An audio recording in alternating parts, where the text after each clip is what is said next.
This is Woodstock Academy Live.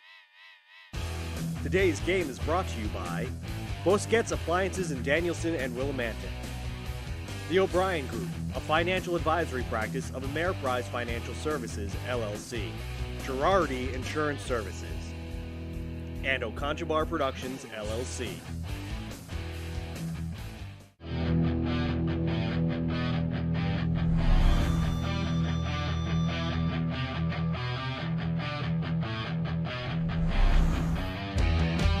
Woodstock Academy. Ethan Davis marking the signals. He goes back to throw, looking down the field, tucks it, then throws, long forgets, throwing it, touchdown, Jackson gets! Touchdown, Jackson gets! He got behind the D. He beat Liam Pickett to the wall.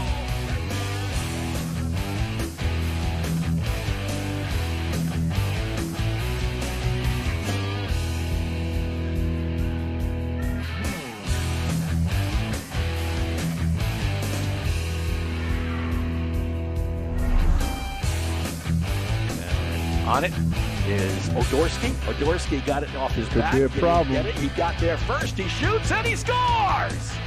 Brian Odorski. Now, for all the play-by-play action, here's Woodstock Academy Sports Information Director, Mark Allard.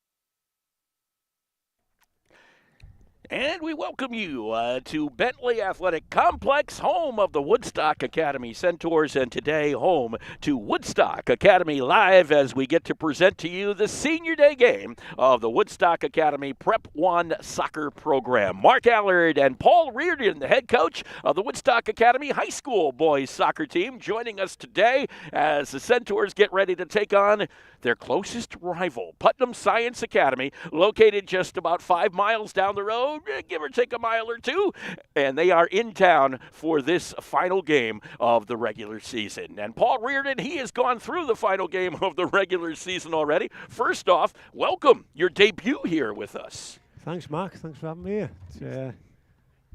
It's going to be a fun one. It's going to be a fun one. It's going to be a fun one. Now, of course, you're used to the high school level. This is the prep school level, and it's a little bit faster, a little bit, I think you've seen practices and games a little bit faster, a little bit more, shall we say, organized in some regards, right? Yeah, just that in general, a higher level, both technically and mentally, pace. Just from practicing, I came up to watch the second teams playing as well. And, yeah, it's a massive difference. Oh, and let's face it, you've got a player out there, Kelvin DaCosta, who is going to be a Syracuse University player next season. So that's not too impressive, is it? No, not at all. Obviously, it's very impressive. There's no question about that. Syracuse University D1 level for soccer, and not only D1 level, defending Division I national champions. Yeah. You don't have anybody like that on your high school team? You know what? We've got some talented players on yes. the high school team. I'm not making fun of them. No, I know. But this is a different level of soccer. This is a different level of game awareness.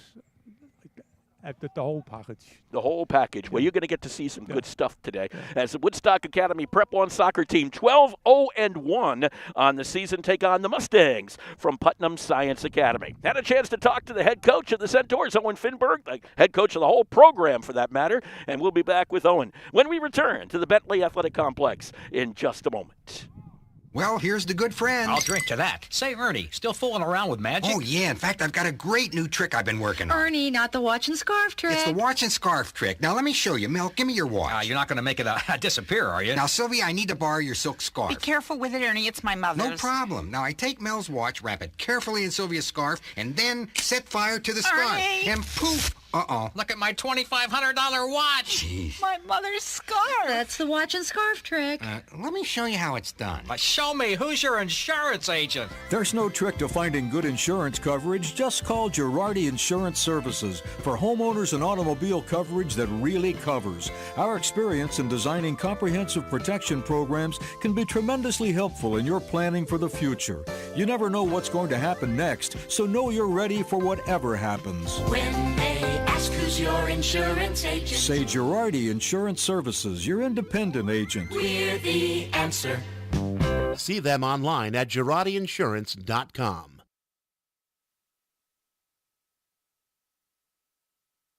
Welcome back to the Bentley Athletic Complex as the Woodstock Academy Prep 1 soccer program finishes up its regular season against Putnam Science Academy on this Friday. Owen Finberg, the head coach of the entire Woodstock Academy Prep program. And Owen, just as far as this is concerned, it's been a long, I don't know if it's been a long season, it's been a fast season, something tells me. Yeah, I think when you look back at it, you're like, wow, it's almost over, So I think it's been a good one, most importantly. And, we're excited for these last couple games for sure, and excited to finish off the season here at home and hopefully get a win. It is the last regular season game, and as it happens most of the time, it's senior day. For you, your first senior day here at Woodstock Academy, so talk about your seniors a little bit.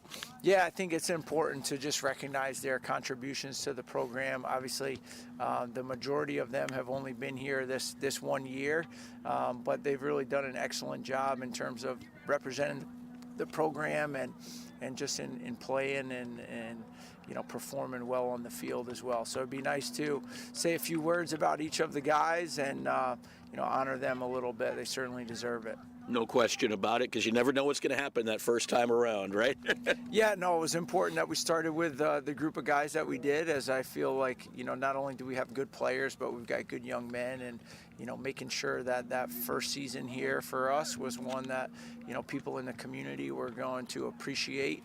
And so I think we certainly got that right with this group of guys, and as I said, they deserve to be honored for that today. And is it a good way to kind of end the regular season against a local opponent like this, who's literally 5 miles down the road? Yeah, it's awesome actually. In soccer they call it a derby, which is your traditional matchup with someone in the same community or same city. The Man City kind of idea. Exactly. So we've dubbed it the Quiet Corner Derby, and we've got Putnam Science, which is really our only local rival, for our team at least, and we're excited to play that game. Usually those are heated affairs, and I know they're going to be fired up to play today, and we're excited for the first in this series. You had a good weekend, coming off a good weekend against Northwood School and against Hoosac.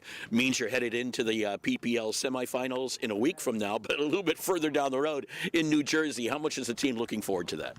Yeah, I think, certainly that's what you play for, is to have meaningful games at the end of the year, and we're set up to have those next weekend.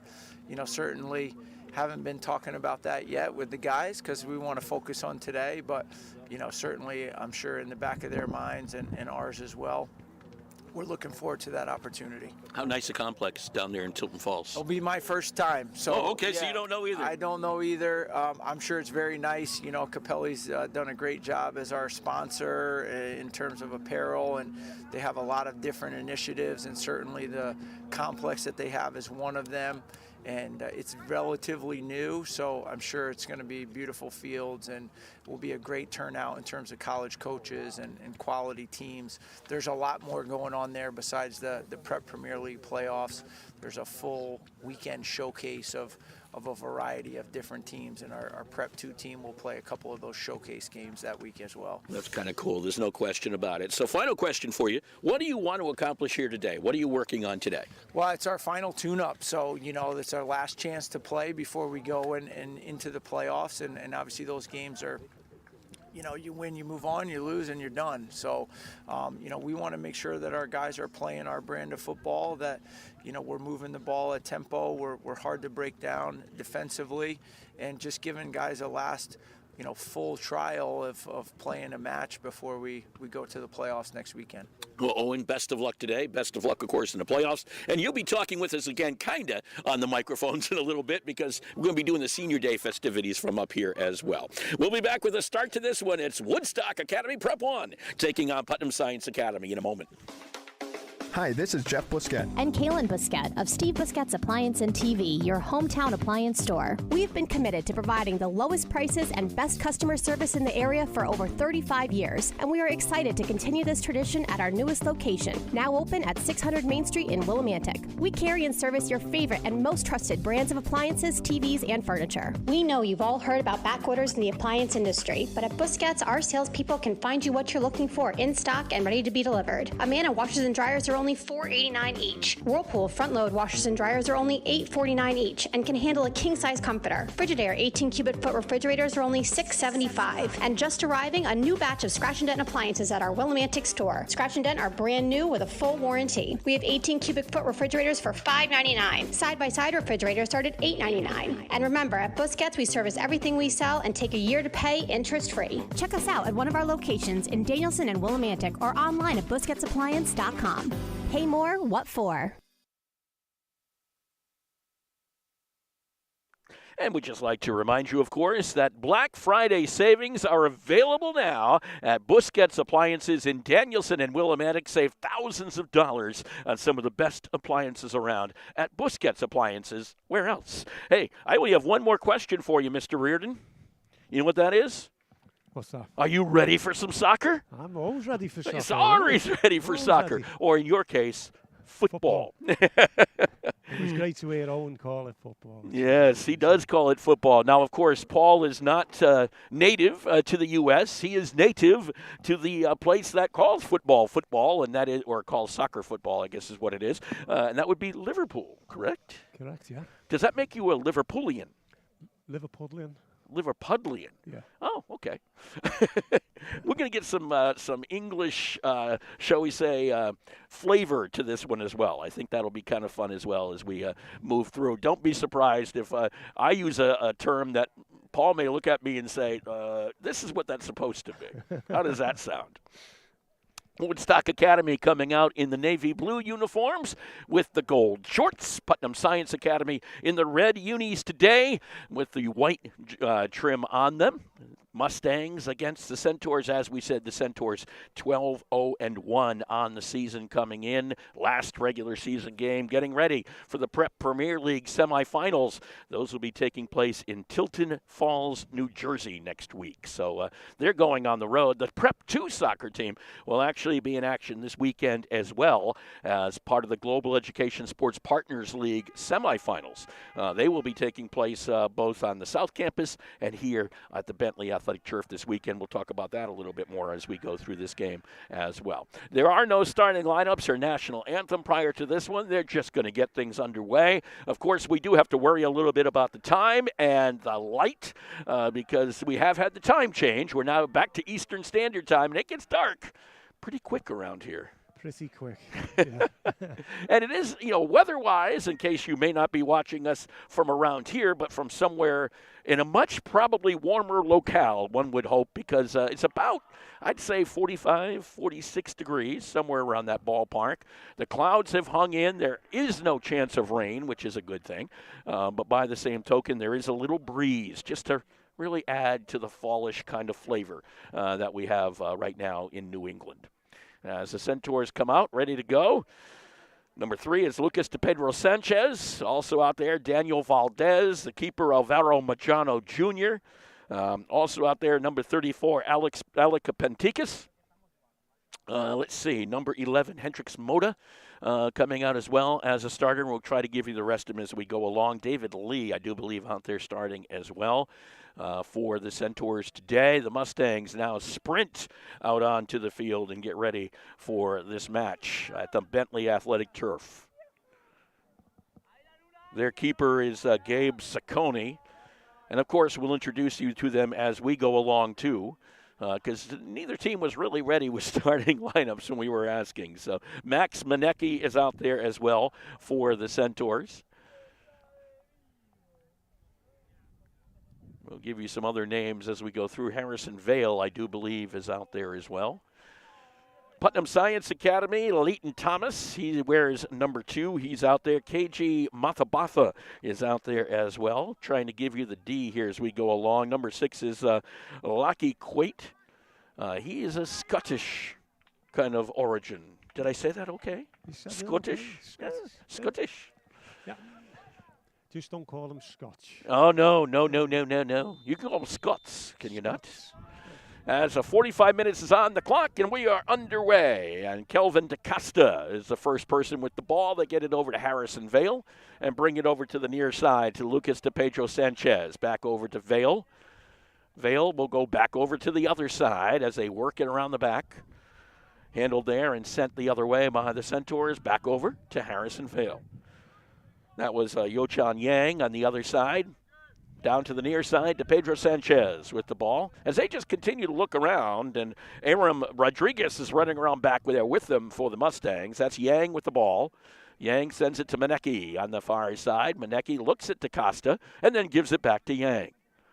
Yang sends it back over. Is this normal, setting it up like this? Yeah, they're just feeling each other out and trying to see where the spaces are. Looks like Putnam are playing a regular 4-4-2. I'm trying to work out what the Centaurs are doing. So they've definitely got 4 at the back. They do. Moda had the ball and gets the call against Putnam Science. It'll be a free kick from right about midfield for the Centaurs. That breeze is chilly when it picks up. I will say that. That's DeCosta with the ball over to Sanchez, to Pedro Sanchez, down below. They get the ball over to Alec Penticus. Penticus sends it over, and a shot and save by Hendrix Moda on the shot and the save by Saccone. That one was trying to get that near post.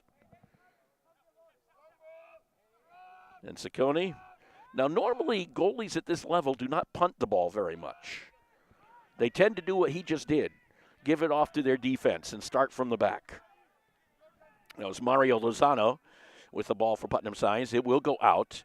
Be a throw-in on that far side for the Centaurs. Manecki to take it for Woodstock Academy. Gets it onto the foot of Che Cho, who's out there.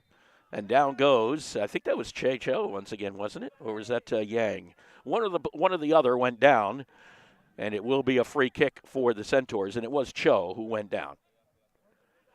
So he's about 36 yards away. Sorry, I can't do meters. Me too. Oh, good. Yeah. That's Cho who gives us up on it and then goes down the sideline. The Centaurs still have to kick it, so Cho is going to come back. I'm assuming this is an indirect, the way they're playing this right now. It's actually direct because it was for the tip. That's what I thought it would be, but they did touch it. Here's DeCosta, who sends in the long bomb. Header to the corner. Header by Vale. Topped over the top of the net by Saccone, I think. Yes. It will be just a goal. It will be a corner, but that was close. Yeah. Harrison Vale's header. Yeah, a lot of space inside the 6. The goalkeeper made a good save, actually. Yeah, he did. He knocked it over the top. David Lee got his head on it, got it over to Vale, who almost sent it over the top of Saccone. And it will be a corner for Cho for the Centaurs. Coming from the right side of Saccone, Cho sends it in. Header, I got a kick, and was it in? Is the question. It is a goal for Woodstock Academy. I think it is Harrison Vale who, instead of his head, got his foot on the ball and got the goal off the corner from Cho. Had to wait and see because there was a possibility. I think Putnam Science Academy was looking for an offside call. They didn't get that. I think they were looking to see who should have been marking them. Oh, that too. Good point. No, but I've seen them practicing the corner kicks a few times this season. And it's the way they stack the players up on the edge of the area.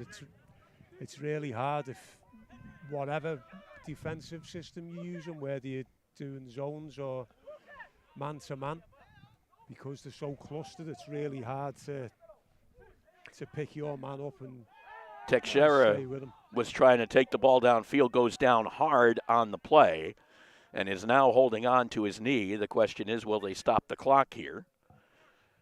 Teixeira gets back up slowly. Now gets at least to a prone position.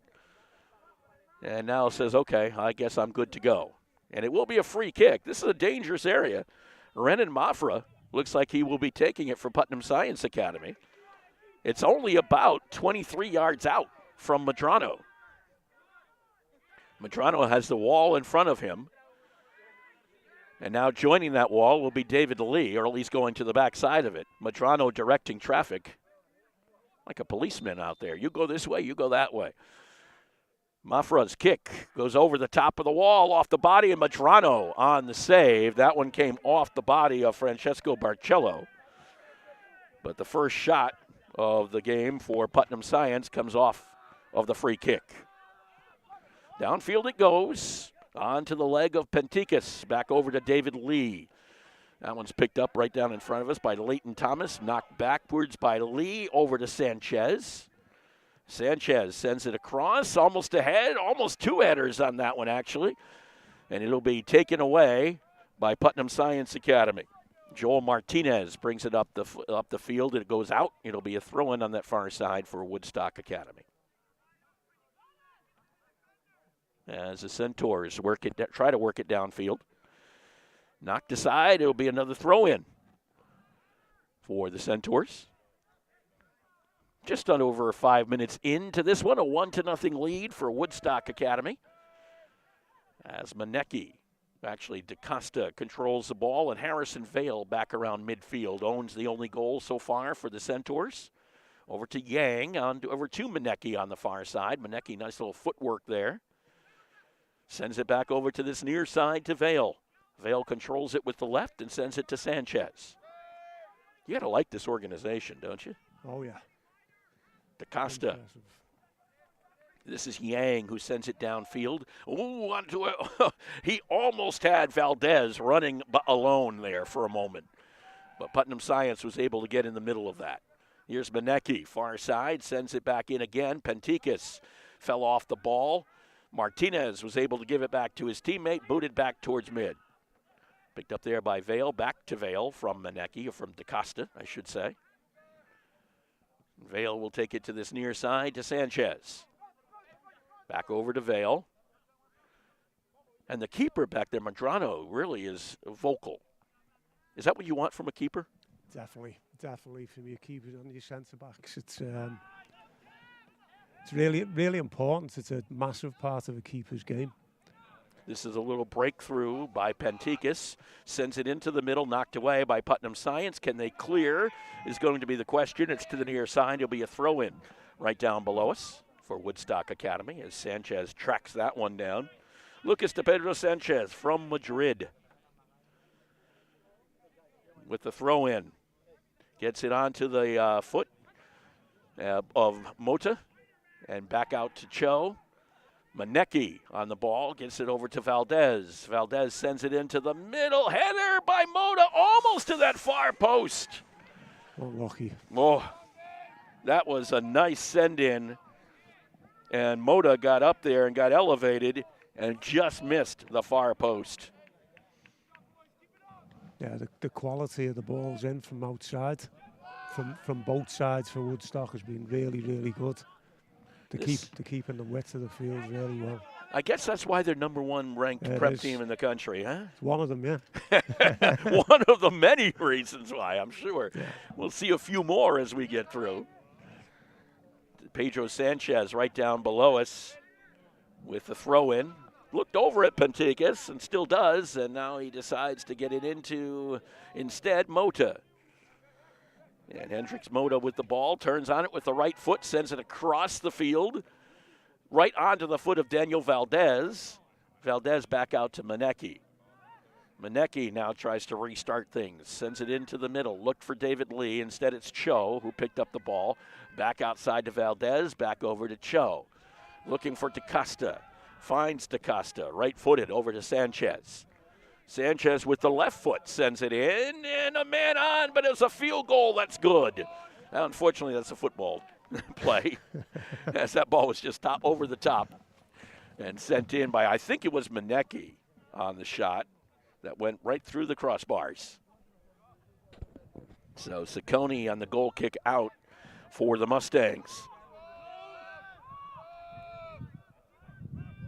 If you're Putnam Science Academy, what do you do to combat this, Paul? They're getting very little penetration into the other end. Just got to weather it. Wait for your opportunities. Obviously, Woodstock are stretching them. They're trying to stay compact, which is you've got to try and stay compact, but you've got to make sure that you go with your runners also. And when I spoke about the quality of the crosses coming in from either side, just as impressive as the crosses coming in was the runs from the guys coming from the far side. And they always seem to get a player open. Here's a throw in, and there will be a kick in that is going to go over the top of the goal and out. It'll be a goal kick for the Centaurs as Thomas sent that one over the top. Nice bicycle by Sanchez down there. Unfortunate that he was out of bounds when he did it, so that's the reason why for the throw in. You like to see those kind of plays, but you also have to realize sometimes that you got to stay in bounds to make them work. Right down below us is Harrison Vale on the ball right now. Vale kicks it downfield. Manecki on the far side. Manecki over to Yang. DeCosta's in the middle. Upfield. This is David Lee on the ball. DeCosta's a perfect example of why, soccer, in this case, he's going to Syracuse University. He doesn't have a point yet this year, but he dominates right in that midfield area. Up forward to Yang. Just out of the reach of Valdez. Back come the Mustangs, maybe. Moda got in on it. Getting it out of there briefly was Foya. It'll be kicked out. It'll be a throw-in for the Mustangs right down below us. Leighton Thomas will take it for PSA. Most likely. I guess he will. He was looking around for someone else to take it, but couldn't find anybody. Rodriguez right down below us. Knocked off the ball. Penticus, and that one goes out of bounds. So instead, it'll be a throw-in from the Mustangs. Yeah, for those of you not familiar with the geography, Putnam Science literally the next town over from Woodstock Academy. So I did like what Owen called this, a derby. Interesting. That's an English term if I ever heard one. As I said, it sounds like a Manchester United, Manchester City kind of thing. Or the Liverpool versus Everton. That too. Did I bring up something bad like Man U and Man City? Yep. Kind of thought I might have. Struck a chord, as the saying goes. Yeah. It's almost like if you're a Red Sox fan or a Yankee fan, if you know what I'm saying. That's correct, yeah. Here's a throw in on the near side, deep in Woodstock Academy territory. The ball bounces free, but kicked out by the Centaurs. Kicked back in by the Mustangs. Madrano, what a save off the shot by Quate that was sent in from about 30 out. Madrano, a diving, kind of leaping save to stop that one. I don't think he's getting the credit for the touch on that. He's given a goal kick. But, did they give him a goal kick? I thought he touched it, didn't you? No, I thought he did. But they gave him a goal kick. Well, it's a shot, but not a save then. It just went over the top, apparent. The ball was moving. It was. I mean, I thought I saw a deflection, but I could be wrong. You're right. The goal kick seems to indicate he never touched the ball. Valdez to Yang over on that far side. Cho trying to get it out. Nice little turn on that one. Back over to the sideline, sent downfield to Manecki on the run. Manecki tries to control. It goes out. It'll be a throw-in for the Centaurs. As they get it on to the foot of Mota to Cho. This is DeCosta to the near side. Sanchez, that left foot is active. I like that little flip back there, huh? DeCosta. Back over to the far side. Yang with the ball. As we've reached the 30-minute mark of this first half. That's Manecki over on that side, and now over to David Lee. Sends it into the middle to Moda. Moda almost has scored today. Valdez on the side, knocked away briefly and kicked out by Putnam Science. They did have, I think it was Cho in the middle. No, it was actually, once again, number 10, David Lee in the middle, who was almost going to come free. Putnam Science did a nice defensive job to keep it away from their goalie, Ciccone. So the ball goes out midfield. It'll be a throw-in for the Centaurs. Manecki down that far side, back into the middle. They send it over to Harrison Vale, one of the defenders on this play, but one of the only guy with a goal so far. Yang sends it downfield. That's going to be picked up by Manecki. Manecki on that far side, back over to Vale. The Centaurs being very deliberate, let's put it that way. I guess sometimes soccer can be played that way. DaCosta, the long boot. Try to get it onto the head of Penticus, and it goes out of bounds. So it'll be a throw in down that far. It could be a goal kick, actually, I should say, because it did go. Did it go over the back line or did it stay in? Nope, it stayed on this side of the flag. It'll be a throw in for Thomas. And the throw in. Nice little pushing and shoving there. That one goes out. This is another thing you'll see a little bit more of in this game. A little bit more contact at the prep level than the high school level. Thomas on the throw in. Sanchez elevated, couldn't get to the ball. DaCosta did. Sanchez with the foot onto Moda. Moda, nice little move around there, and then it's taken away by Putnam Science Academy. Rodriguez with a move of his own, sent it forward to Teixeira. Teixeira tried to get it to Foya. The ball goes out, and it'll be a throw-in for Putnam Science Academy. It's a way to stop the momentum, so to speak. Thomas looks ahead to Rodriguez. And Teixeira battling for some position, couldn't get it. Harrison Vale ended up with the ball. He's going to use Medrano, as he had to deal with Rodriguez. So it's Yang on the other side. And Yochan sends it back over to Medrano.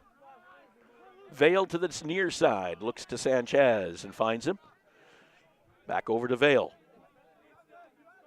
Vale dribbles around, sends it across. You just trying to figure out what they're doing? I'm watching you being very methodical at what you're looking at, I think. Yeah, it's interesting because for a couple of minutes ago it looked like Putnam had gone to 5 at the back, but they've changed. Back to 4? Back to 4. This is David Lee. Knocked away. Here's Manecki.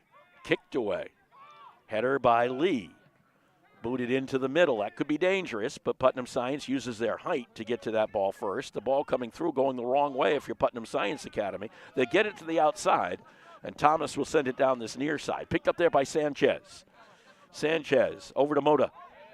Moda dribbles around Thomas, sends it back into the middle. Lee is wide open, dribbles around. Can he get it to his left foot? Working on it, can't. Tried desperately. Just couldn't get it to that left foot. Manecki. Back outside. Onto the foot of Yang. This is DaCosta. DaCosta will dribble it back out and send it back to Yang. 1-0 lead for the Woodstock Academy Prep 1 soccer program. 27 and a half minutes left to play here in this first half. Ball over on that far side, a throw in for Woodstock Academy. Yang to Vale. The back guys are doing a lot of running right now, let's put it that way. Moving around the field, trying to change things a little bit. This is Lee. Yeah, tried to one-time it to Moda. Back into the middle. Back we go the other way. Martinez with the ball, had it knocked off. Lee with the ball again against Thomas. Lee with the right foot. Back into the middle to DaCosta. DaCosta dribbling through, sends it in with the right. Picked up there by the Centaurs. Valdez knocked away by Putnam Science Academy. Back into the middle, DaCosta. Kicks it over to Sanchez. Taken away by Teixeira. Picked up by Lee. Lee ahead to Penticus. Can he keep it? He does. He kept it in bounds. Penticus looking for an angle. Sends it in. Got it onto the foot of Cho. Sends it in. And a goal for Woodstock Academy. Cho on that ball off the feed from Penticus. Great finish. Right in the middle. Penticus was able to find him pretty easily in a 2-0 lead for Woodstock Academy. That is the first goal of the season, I do believe, for Cho. Just looking at that, it might be the third, but I've got a number there between him and Yang. I think that's his first. But I thought he might have scored one before, so we have to double-check that on his scoring anyway. Pentikis, that's his second assist of the season. And by the way, for Harrison Vale, that was his second goal of the season this year for the Centaurs. Richard Sarpong is a leading scorer. He's got 11 goals this year, and I don't think he's been out there very much yet, if he may come out at all. The other thing they may be working on, too, is a little bit of chemistry as you're playing in your last regular season game, and you realize you can kind of see where the advantage lies. You may be working on some of your secondaries to make sure they're ready to go. Yeah, you got to keep them all sharp and in the... Madrano dribbles that one out of there. Ooh. Yeah, that's a dangerous ball. Picked up there by Rodriguez. He brings it in. A shot and the save by Madrano, but it will be a corner off the Martinez shot. And that right there is why you need to keep all your players in the mindset. Yeah. So you don't get those little breakdowns, obviously, in the tournament next week. That could be costly. That could be very costly. This is a corner for the Mustangs. They send it into the middle. Thomas was bumped off the ball. The ball comes out to this near side, where it's booted out of there by Sanchez. It'll be a throw-in for Putnam Science Academy right down below us. Coming over to take it will be Thomas. They do have 3 shots. They're not bereft of shots. They have had a couple opportunities, and one of them that just sailed over the crossbar. Yep. So you can't say they haven't had any opportunities. The dominance in play, I think, belongs to Woodstock Academy. Definitely, and it's been interesting because Woodstock are playing with wide men on both sides, which is leaving them outnumbered in the middle, but they're dominating in the middle just by the way they're moving the ball around. So when their guys in the middle do get it, they're in space. Yeah. So it's it's interesting to watch. It's a little bit of a different philosophy, I think, and but when you have talent everywhere, this is what you can do, right? Yeah, and every player out there is so comfortable on the ball, and that you can see that they've got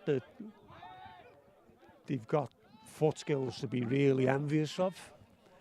But very rarely do you see them, like their first instinct is to play the easy pass and the movements off the ball. Thomas just sent one into the middle. Madrano, that's not a shot, but that was more of a cross. But Madrano had to make the save because of the fact he had a player oncoming. Yeah, it was a great run in the middle and yes. It was a great ball in, actually, but they defended it well again. Yeah, Madrano was able to get to it. Yeah. The cross just wasn't onto the foot of the oncoming player. Unfortunate for Putnam Science. Fortunate for Madrano, no question about it. Thomas watches that one go through. Pentikis has to watch that one go out. It'll be a throw-in for Putnam Science Academy. Down below will be Leighton Thomas to throw it in for the Mustangs. Thomas sends it in, and that was Teixeira who got a little scissor on it. Picked up by Moda. Moda with that right, then the left, then the right, back into the middle. Knocked away. Pentikis on the shot that's going to go over the crossbar. But you're right. Every time you turn around, there's someone who can take a shot like that. Yeah. And he was about 25, 30 yards out for Pentikis from Rumson, New Jersey. Now, he's going to be going home next weekend. I guess that's the way you look at it, right? Ciccone sends it over to this near side. And the defense getting wrapped up a little bit by Woodstock Academy's Lee knocked off the ball. Teixeira last to touch. I think it'll be a throw-in for Woodstock Academy. And Sanchez will do the honors for the Centaurs. Sanchez just kind of bouncing around out there. Finally decides to give it to DeCosta, who kicked it right back to Sanchez. It went out off a Putnam Science player. They throw it on in. That ball is picked up there by Martinez. And in the corner they fight for it. It goes out, and it will be a goal kick for the Mustangs. We'll be right back here tomorrow for a football game. Yeah, a football game. Not a soccer game named a football game, but a football game. Woodstock Academy and Norwich Free Academy playing right here at noontime tomorrow. Brad Favreau will be joining me for all the play-by-play action of that one right around 11:45 or so. That ball pops into the middle, popped back out by the Mustangs to this near side. It'll be a throw-in for Sanchez. But that's not the only broadcast we're doing tomorrow, because we also have volleyball tomorrow, a Class L quarterfinal at about 5 o'clock, probably around 4:45. Dan Vogt will be joining me for all the play-by-play of that one as the Centaurs take on the St. Joseph Cadets out of Trumbull. You don't get to Woodstock Academy from Trumbull and vice versa, okay? It is way down by New York City, so it's going to be a little bit of a ride for St. Joe's to get up here. Over halfway through this first half, a 2-0 lead for the Centaurs over Putnam Science Academy as Manecki picks up the ball deep on the far side. Manecki one times into the middle to Cho. Cho with the left foot sends it into the middle. It's headed on out by the Mustangs. Sanchez tried to keep a handle on that one, taken away by Teixeira. Teixeira dribbles around to Costa, and that was a nice, nifty little move. Moved it up forward, knocked away by the Centaurs D. Thomas on the header. And Martinez one-timed it forward, but Cho is the first person to get it. Cho is one of those who has a goal today, along with Harrison Vale, who had the ball right there. This is Sanchez. Back over to Cho. They'll get it over to Yang. Yang forward to Manecki. Manecki on that far side. One time forward to Mota. Coming on to the ball quickly is Valdez. Will he get there first? They're going to call against Putnam, well, against Woodstock Academy, I guess.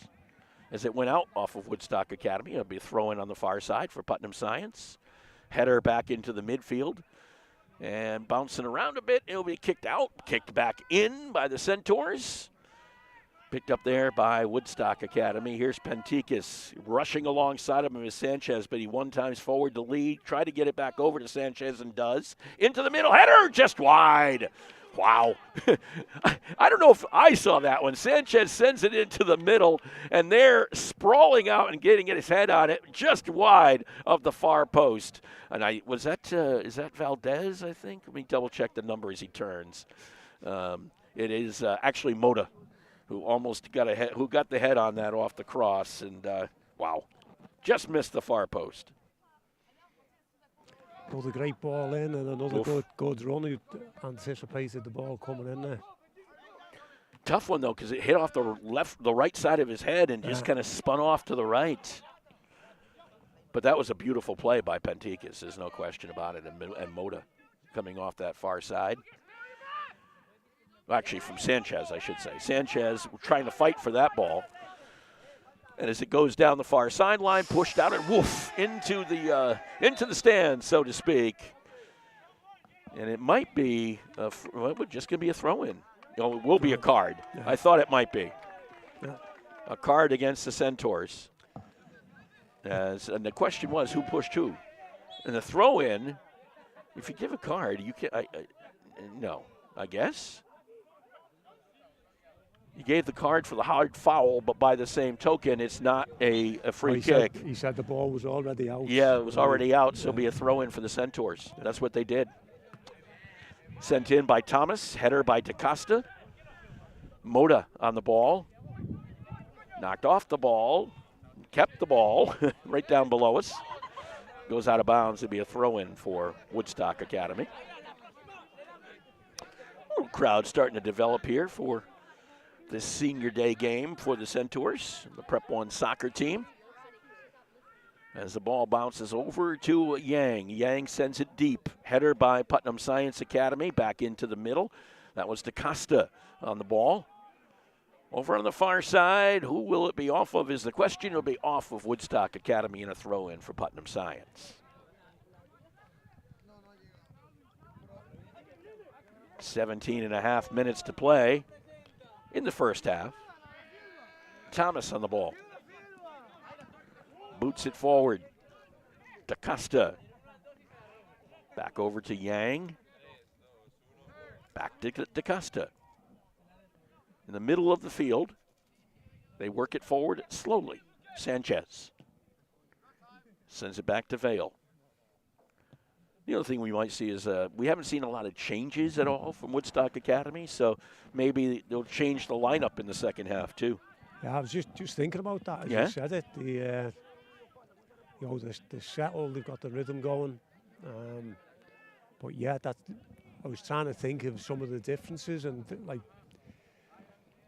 the pace and the. I'm not saying that these are slower, but the games are a steadier pace. More deliberate, would that be a good word? It's more technical, yeah. Yeah, it's not as fast and it's not as frenetic. Yeah, frenetic is a good word of high school, okay? And often you do get games like that. There are teams that will play a slower brand, but very few, to be honest. There'll be a call against the Centaurs. There'll be a free kick for Putnam Science Academy, who does make a couple of changes as they do so in the lineup. Bernardo Vieira and Francesco Barcello come back into the game for the Mustangs here at the 15.5-minute mark. And it will be a throw-in or a free kick. Where's the ball? It's a throw-in for the Mustangs. Over on that far side, they lose control. Throw-in for the Centaurs. Manecki will take it. And Manecki sends it back to Valdez and back to Manecki, and we come down this way. And we have a call going against Putnam Science. Little trip on that far side. I think Valdez went down, number 6.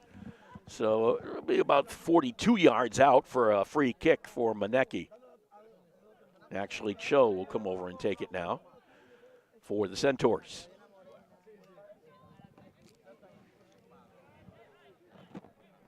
Cho looks downfield. They'll set it up. They're going to take their time. 2-0 lead. It's all time is on your side. And the ball goes forward to Cho. Cho sends it into the middle. Ball. Penticus tried to control it, could not. Booted away by Putnam Science Academy. Be a throw-in for the Centaurs right down below us as Sanchez gets it onto the foot of Cho, or David Lee, I should say. And Lee sends it back to Vale, back in the middle of the field. Yang on the far side, back to Vale. DaCosta's hanging back here as well. He's kind of adding to the defensive stability, if you will. Playing more of a defensive center mid, I think, in this case. Yeah. Than an offensive one. Sanchez. Dribbling it slowly in, knocked off the ball, getting back onto Putnam Science Academy's foot. Martinez got it over to Quate. This is Thomas. Back to Quate. Quate sends it one time forward. Picked up there by the Mustangs. Mafra over to Barcello, but it was picked up there by Yang. Barcello could not control. Valdez with the ball. Falling down in the play was Vuki Jerry. And it ends up on the Centaur's foot. Kelvin DaCosta, as we said at the top, going to Syracuse University. I think he's going to sign his commitment letter next week officially, next Tuesday. Valdez kicked it along the sideline. Be a throw in there for the Centaurs. Last touch by Putnam. Well, we'll have to find out. Last touch by Woodstock Academy, they say. No, last touch by Putnam Science, they say. Manecki, no, Putnam Science. They can't figure out who is going to throw it in over there. Someone's going to, unless it may not even be a throw-in at all. No, it will be a throw-in for the Centaurs. There was about 3 or 4 differences of opinion, and they finally figured it out that it was going to be Woodstock Academy's throw. Putnam Science boots that one over the top of the fence, and you know as well as I do, Paul Reardon, what happens to those balls that go over the fence? They could be in there a while. May never be found. There are some, let's put it this way, a lot of bad things down there. Stones and briars and creatures. There's a lot of things on the other side of that fence. You probably find a soccer ball in there. It's been there for a long time. Let's put it that way, if you look hard enough. I think Mr. Saucier and Colin Singleton went down there the other day. Did they actually come back out? Yeah, it's what came out with them. Good point. DaCosta sends it to the near side to Sanchez. Back over to Harrison Vale. Vale over to Yang. Manecki on that far side. Booted straight up in the air by Martinez. Picked up by the Mustangs there. Knocked away by Manecki. Trying to keep it into the middle. Sends it back out to Harrison Vale. Down to the near side is Sanchez. Sanchez one-times it. Brings it back into the middle. Back to David Lee. Lee with the right foot this time. Sent it in. Ciccone will pick it up. That was just to send in, see if it could find anybody, right? I'm sure you tell your players to do that once in a while. Just send in the ball. Hit and hope. Yeah. Hit and hope. I like that idea. Hit and hope. Sometimes it works. Valdez on the ball. Knocked away by Putnam Science. It'll be a throw-in on the far side. You got to hit and hope sometime because it does keep the defense honest, right? Yeah, yeah. But there was actually there's a good little run went in there, but he just couldn't curl the ball. Yeah, couldn't get there. Enough to get it in on. Wind picking up a little bit here at the Bentley Athletic Complex. Blowing right in on us, I can tell you that. Yeah. And there is no sun, so it's a little bit chilly here at the complex. Vale with the ball for the Centaurs. Back over to Yang. Back to Vale. Centaurs, are, like you said, being very deliberate, cautious, just looking for that break. Patient. Patient, good word. Just hanging on to it around midfield and just waiting for the opening. Yeah, see who comes out, see what comes up. All the work is being done downfield. You only see on, obviously on the screen, you don't always see all the work being done downfield by the players, but it is being done down there. As with the ball, Manecki. Try to get it over to Harrison Vale, and Vale will track it down. May use Medrano and does. So Medrano with the right foot back to Vale. Under the 10-minute mark. Left in the first half of a game that has developed kind of slowly, if you want to look at it from that point of view. There was a score 3 minutes and 24 seconds into the contest by Harrison Vale. A nice header off of a corner by Cho. And then Cho came up with a goal of his own off of a Penticus assist to give the Centaurs a 2-0 lead about 15 minutes after that. And that's where we are.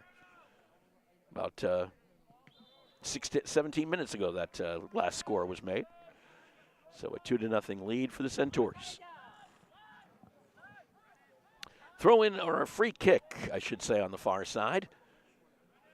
From about 37 out for the Centaurs. Cho will come over as he normally does.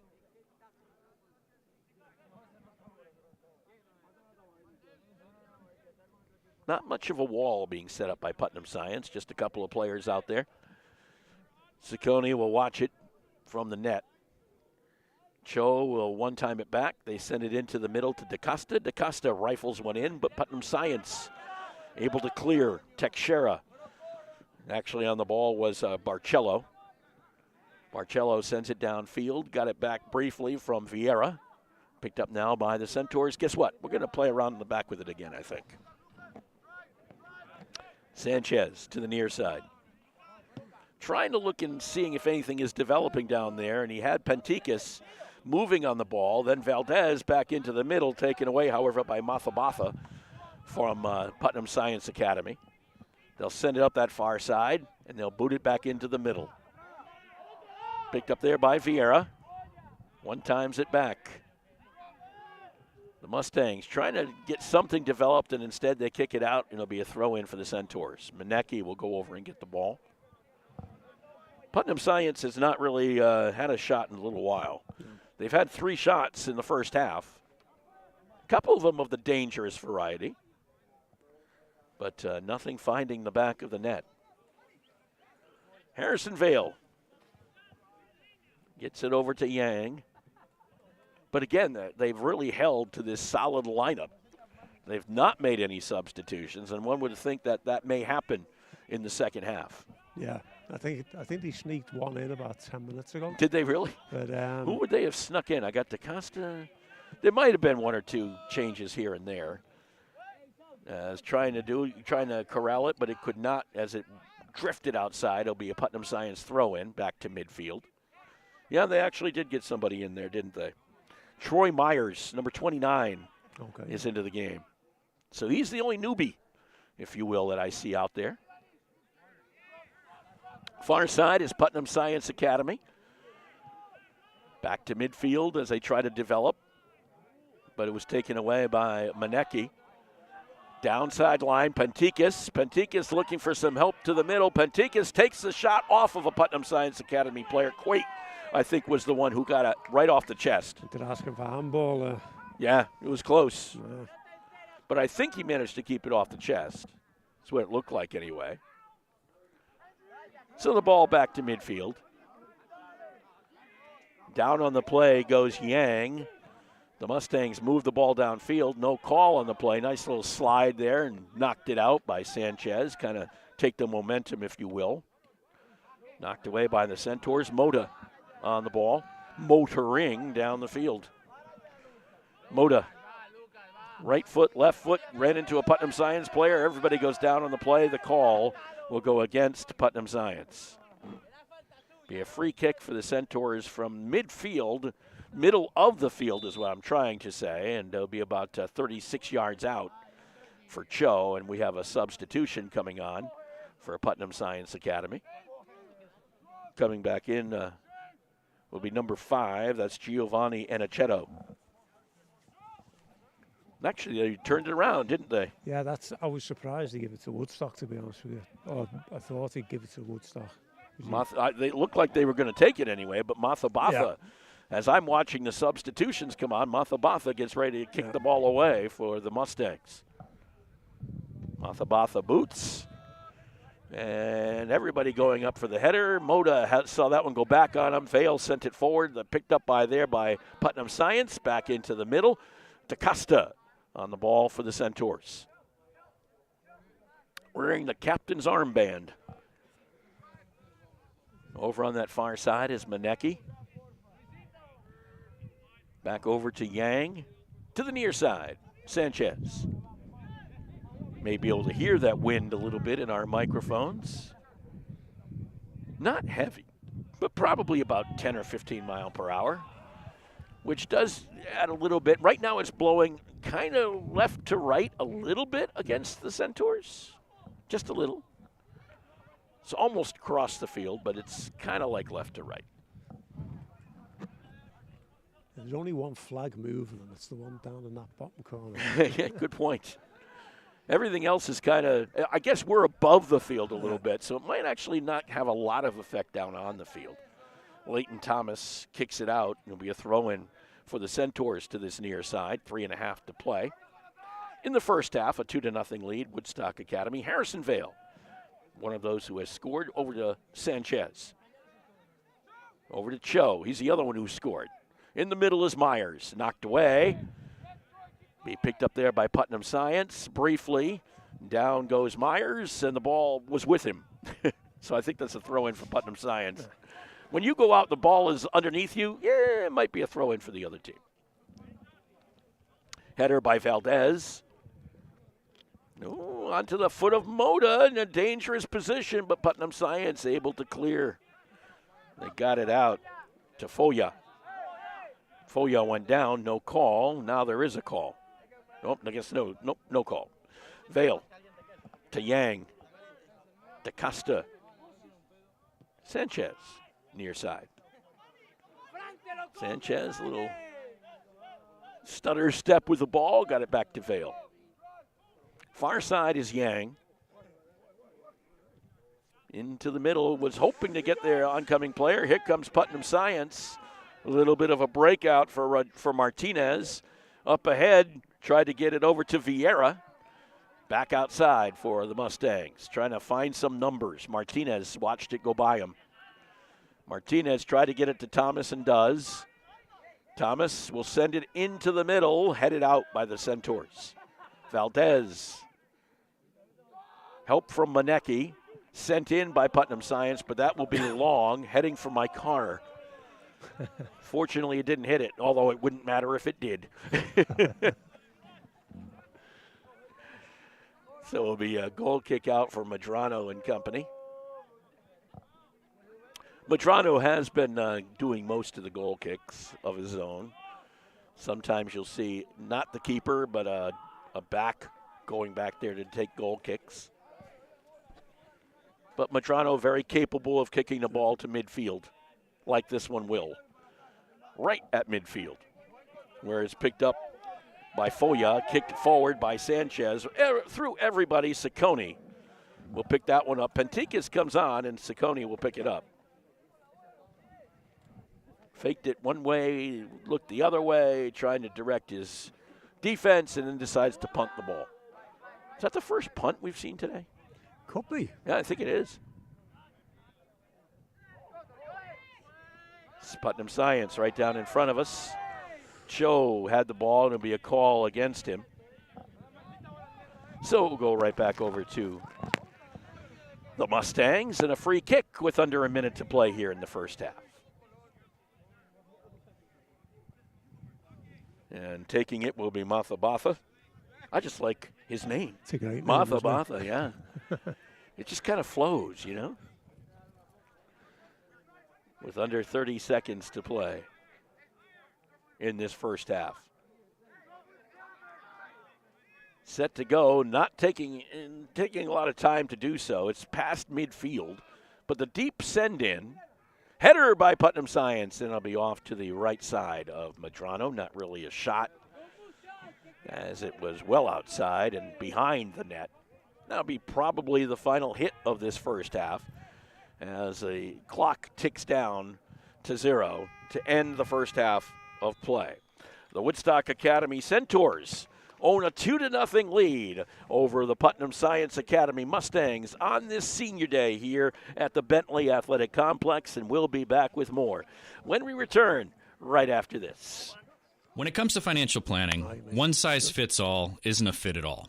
Ask the O'Brien Group, a financial advisory practice of Ameriprise Financial Services, about the exclusive Confident Retirement Approach. It's a personalized, flexible, step-by-step approach towards financial balance, so you can feel confident about the future as well as your wants and needs of today. With the Confident Retirement Approach and a one-on-one relationship with an advisor, the O'Brien Group will help you live life and save for tomorrow in a way that's right for you. It's what financial balance is all about.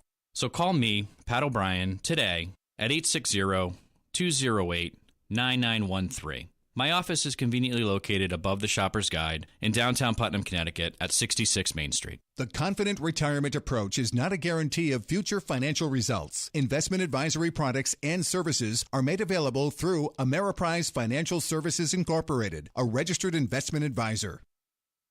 Make your next night out a simply memorable one. The Mansion at Bald Hill on Plain Hill Road in Woodstock has only you in mind. Your comfort is their mission, your pleasure is their goal, and your happiness is their reward. The Mansion at Bald Hill is a historic landmark that has taken on a new life as a premier restaurant and an elegant bed and breakfast, residing in the quiet corner of northeastern Connecticut. With on-site catering and an upscale banquet center, the Mansion is private and secluded, offering the perfect setting for a delicious meal, special getaway, or private event. The Mansion at Bald Hill welcomes you and looks forward to your visit, whether it be for dinner, an overnight stay, or a weekend getaway for that special occasion. The Mansion at Bald Hill on Plain Hill Road in Woodstock. Simply put, spectacular. Treat yourself. You deserve it. Call the Mansion at Bald Hill at 860-974-3456. That's 860-974-3456, or visit them on Facebook, Instagram, or Pinterest. I have been doing theater and acting since I was 8 years old. I absolutely love it. Coming here was one of the best decisions I've ever made, if not the best. The school has been so supportive. I am so unbelievably grateful. It's amazing to be in an environment where people want you to succeed and want you to do well. My name is Maggie McLaughlin. I'm a junior from Woodstock, and I am Woodstock Academy. For more information on where you can spend your next 4 years, please visit woodstockacademy.org/futurecentaurs. And we're back with you here at Woodstock Academy's Bentley Athletic Complex, 2-0 in favor of the Woodstock Academy Centaurs over Putnam Science Academy. We are at halftime, and Paul Reardon joins me, the head coach of the Woodstock Academy boys soccer program as well. And Paul, what have you seen so far? What do you like? What has impressed you about the Centaurs? A lot's impressed me.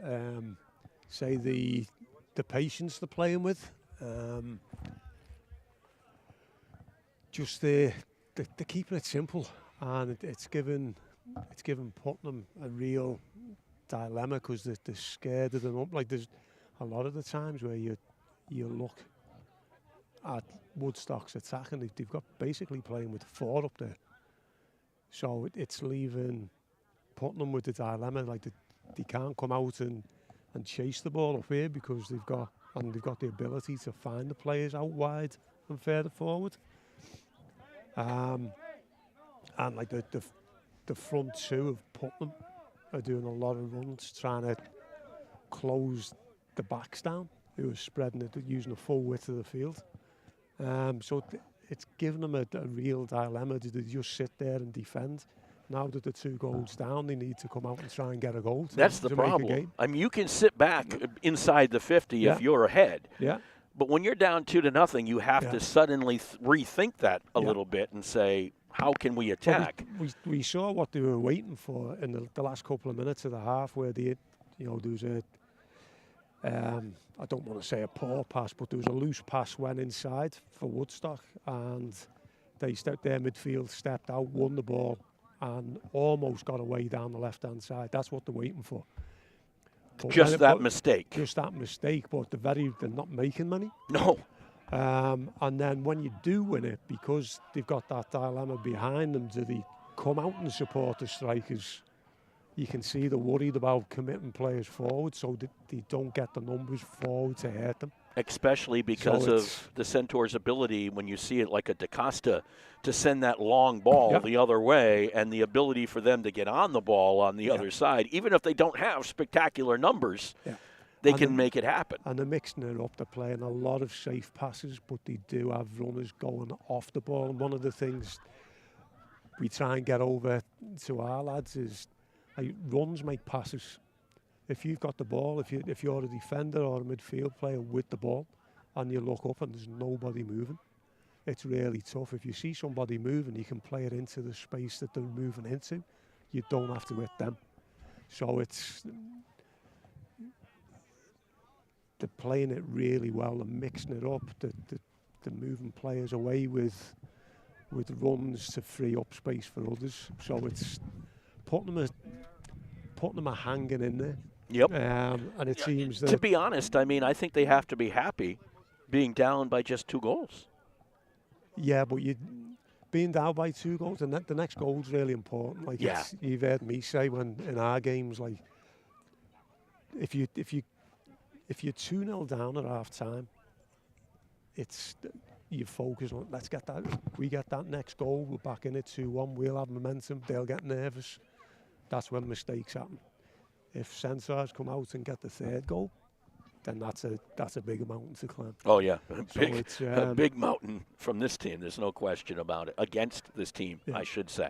We're at halftime. The Woodstock Academy Centaurs leading the Mustangs from Putnam Science Academy by a score of 2-0. We'll be back with more. Well, here's the good friend. I'll drink to that. Say, Ernie, still fooling around with magic? Oh, yeah. In fact, I've got a great new trick I've been working on. Ernie, not the watch and scarf trick. It's the watch and scarf trick. Now, let me show you. Mel, give me your watch. You're not going to make it disappear, are you? Now, Sylvia, I need to borrow your silk scarf. Be careful with it, Ernie. It's my mother's. No problem. Now, I take Mel's watch, wrap it carefully in Sylvia's scarf, and then set fire to the scarf. Ernie! And poof! Uh-oh. Look at my $2,500 watch. Jeez. My mother's scarf. That's the watch and scarf trick. Let me show you how it's done. Show me. Who's your insurance agent? There's no trick to finding good insurance coverage. Just call Girardi Insurance Services for homeowners and automobile coverage that really covers. Our experience in designing comprehensive protection programs can be tremendously helpful in your planning for the future. You never know what's going to happen next, so know you're ready for whatever happens. When they ask who's your insurance agent, say Girardi Insurance Services, your independent agent. We're the answer. See them online at GirardiInsurance.com. Woodstock Academy fans, the Centaur Shop is the place to go for all blue and gold apparel. Shop the latest collection of hoodies, tees, sweatpants, shorts, and more on shop.woodstockacademy.org or visit us in person at the Centaur Shop, located on the south campus of the Woodstock Academy.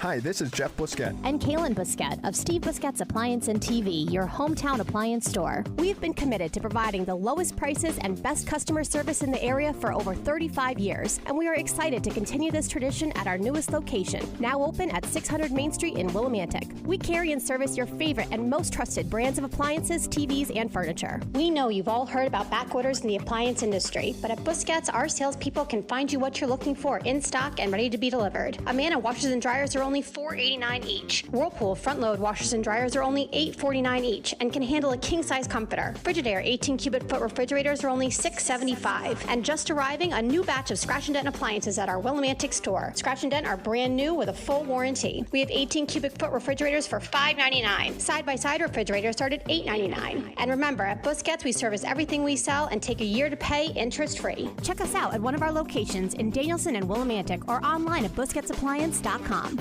Pay more, what for? Welcome back to the Bentley Athletic Complex. A 2-0 lead for Woodstock Academy. Mark Allard and Paul Reardon along with you. And Paul, just as far as second half, well, if you're Putnam Science Academy, what do you do? So it's good question. So it's one of them. Do you gamble? Do you try and make changes to affect? Basically, can you get a swing in the game? Can you take the game to Woodstock? Can you unsettle them? Because they looked really comfortable, and that's a compliment to Woodstock, not getting a Putnam. But they've got to change the momentum in the game. They've got to try and whether that's through a formation change or just gamble, be brave, try and. Don't worry about what you're leaving behind. Trust your defenders and try and commit more plays. Try to commit forward. something. Now, if you're Woodstock, what do you do if you're Woodstock Academy right now? So this is the thing now, and where you tell the really good teams is not just stay patient, to these the discipline of the way that they play. Do they keep that going, or the dangerous part of it, especially at 2-0, is do you get too comfortable? Yeah. And but that it's up to Putnam to unsettle them. Well, there's a long send-in for the Mustangs as they pick it up. They do have right now a few more players up front. Yeah. I will say that. Yeah. As they send it back, and they'll try to play a little bit from the back and reset. As Quate sends it back over to Mathabatha. Mathabatha over on the far side to Thomas. They move the ball around a little bit, taken off the ball by the Centaurs. And back into the defensive backfield for Woodstock Academy, where Harrison Vale resides. Yo-Chan Yang is back there as well, and Matrano remains your keeper, I do believe. If that's number 1, we have to double-check that number. I'm not sure. Once in a while, they do change keepers out there. We'll have to double-check that. DaCosta had the ball, got it over to Harrison Vale. And Vale sends it downfield into the middle. Oof. Over the top went Moda, and you're usually going to get that call when you go over the top of the back like that. It's going to be a free kick for Putnam Science. That one was pretty well telegraphed. Yeah. Over on that far side is Thomas. Boots it back to the near side. On the ball is Miguel Lorente. Lorente had it knocked away. Vuki Jerry had the ball knocked away from him all the way backfield. And Mathabatha looks for something in the middle and found Martinez. Taken away from Martinez. Picked once again up by Lorente. Knocked away from Lorente. It'll roll out and be a throw-in to this near side for Martinez. Quickly threw it into Mathabatha. Actually, it wasn't Mathabatha who got it. It was Martinez. Manecki. One times it forward to Yang. That's a nice little right foot, huh? To Harrison Vale. Over on the far side is Sanchez this time. He was playing to our near side, of course. Flip it around. And now all of a sudden he's over on the other end. That's DaCosta to Manecki. Manecki looking for help. Called to Troy Myers over. Sends it back. Okay, we have a player down. That's the reason why they kicked it out. A player down on Putnam Science side. They're going to stop the clock. Looked like he unwrapped an ankle, and it was Teixeira. Remember, Teixeira is a player who went down earlier in the match, and they replaced Teixeira with Barcello. Yeah, and as he stretched him into step there, he just pulled up a little bit. Looks like he pulled something. Well, he just unwrapped that leg as well, so not sure exactly, but he's walking off under his own power, which is the good thing. And Rodriguez will throw it in for Putnam Science. And he will just throw it into the backfield as you would normally do. Although I know some people do not like that move. That's sport. That's sport, agreed. But in some cases, they say, why would you do that? Manecki. This is Yang with the ball for the Centaurs. Kick it back to your keeper. Back over to Yang. And Manecki to DaCosta. Well, it's about the same strategy as the Centaurs have had. As soon as Woodstock got the ball earlier on, straight from kickoff, it was, they went back into basically playing the way they were first half. They love the triangles and they love the back, and they try to build out of them. And like you say, then move players forward accordingly. Mm-hmm. And that is not Ciccone as the keeper anymore, I do not believe. I don't know I think that might be Marcos Ruiz in there for Putnam Science. That was Lorente on the ball. Manecki turns, gets the ball back. Manecki went down on the play. DaCosta on the ball now for the Centaurs. Picked up by Putnam Science briefly. Right now it's kind of a conundrum back there. It's not a lot happening except playing the ball to each other. And then they booted it back towards the goal, and it's cleared out by Putnam Science.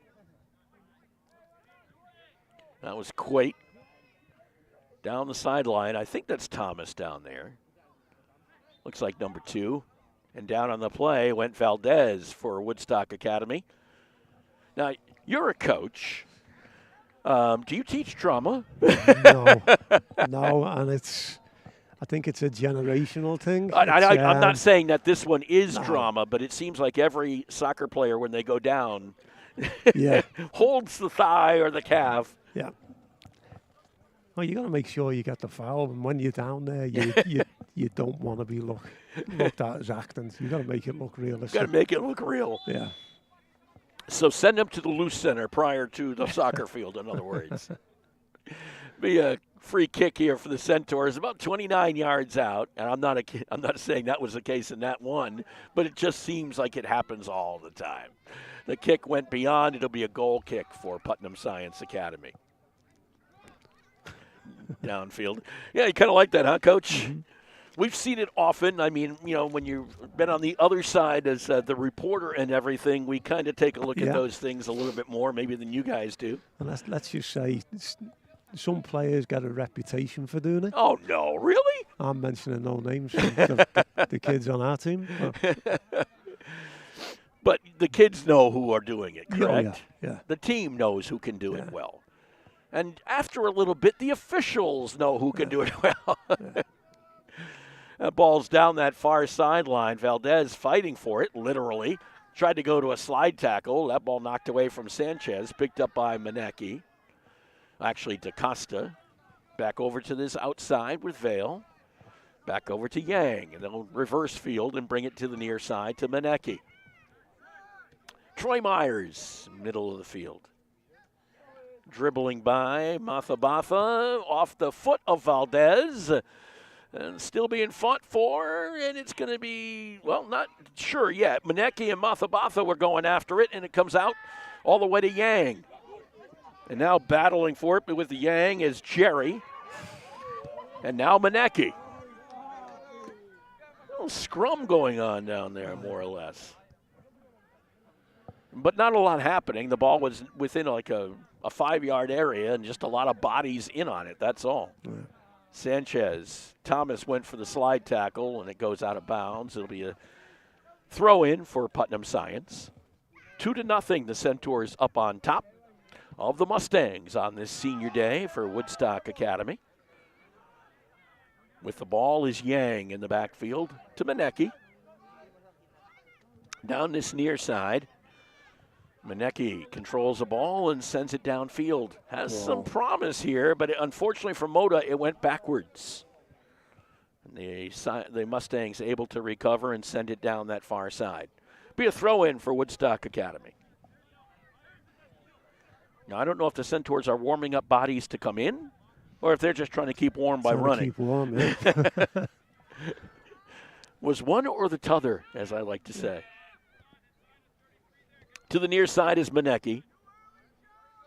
Over to Yang. Up on top is Harrison Vale.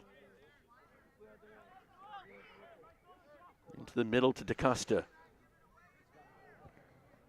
DaCosta to Yang. Yang to this near side. Manecki. Back into the middle, DaCosta.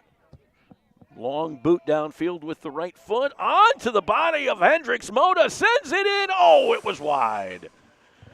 Woof. Yeah, Hendricks Moda knew he had a chance at that one. What a pass. What a pass. That's why you're going to Syracuse University, am I right? It's one of them. I've just been watching him for the last couple of minutes, and, the game got a little bit scrappy. They've started bunching up, and there's 3 or 4 after the ball. But whenever the ball comes towards DaCosta, the game settles down. Does everything simple, spreads the play out, and then when he gets the opportunity there, that was a fantastic That was a great pass. send, wasn't it? Fantastic. Oh, pass. my gosh. Probably about a 30-yard in the air onto the foot of Hendricks Moda. As that ball is booted away by Putnam Science Academy, picked up there by Valdez. Valdez up ahead to Cho, header, and that did not hit any. I don't think they came together. I didn't see it, but they're going to stop play. Both Cho and I think that's number 19, Jerry, went down. Now Cho gets up. To be honest, I didn't think they collided that way. I didn't think they went head-to-head or whatever, but Jill Grant coming over the trainer. Just caught. So Jill Grant coming over to check on the Putnam Science Academy player. It is not Jerry, by the way, because he's up and moving around. Instead, it is Mathabatha who is down on the ground. And now if he did get hit in the head, obviously the first thing they're going to do is go through concussion protocol. Yeah. That will be the first thing that Jill Grant will do, is make sure that he has got no symptoms of any kind of concussion or anything like that. But they will walk him over to the sideline. There was no card or anything on the play. No, it was if they were both going for the ball. Both going for the ball.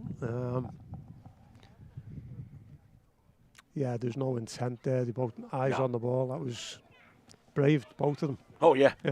I actually thought that Cho went around Mathabatha, but somehow I guess he caught Mathabatha or something to that effect, because they are walking number 15 off the field under his own power. Yeah, they both look all right. Yeah, they're fine.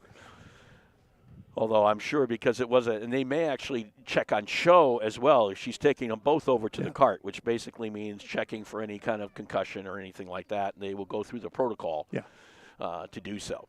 So Ruiz will kick this one away for Putnam Science Academy. As I think we're set to go, and we are. They give the ball to the goalie. Clock is back underway again.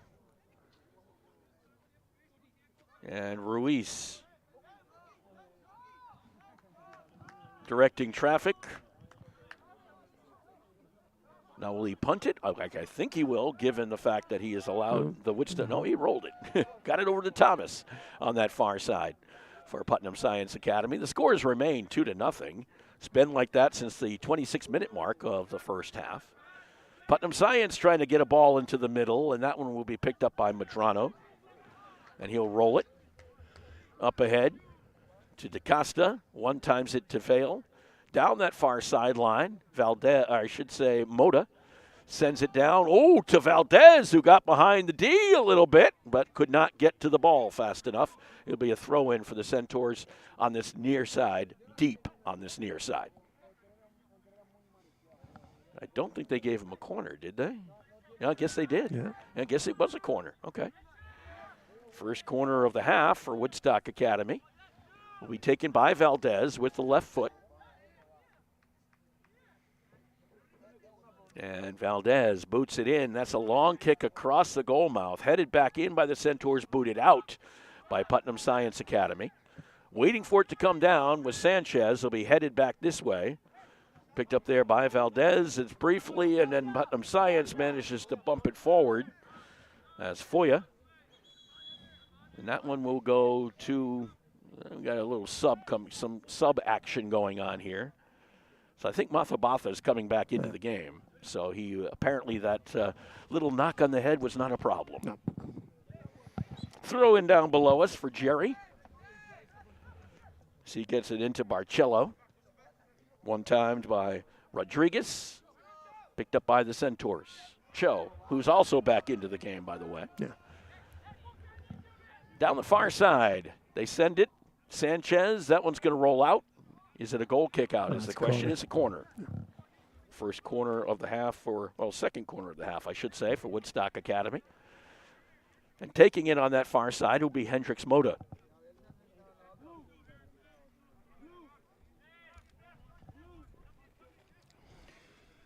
Hendricks, or will he? Cho is coming over.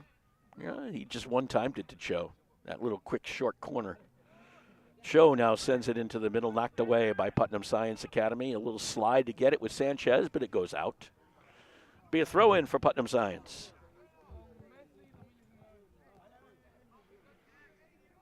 Under the 35-minute mark here of the second half on this senior day.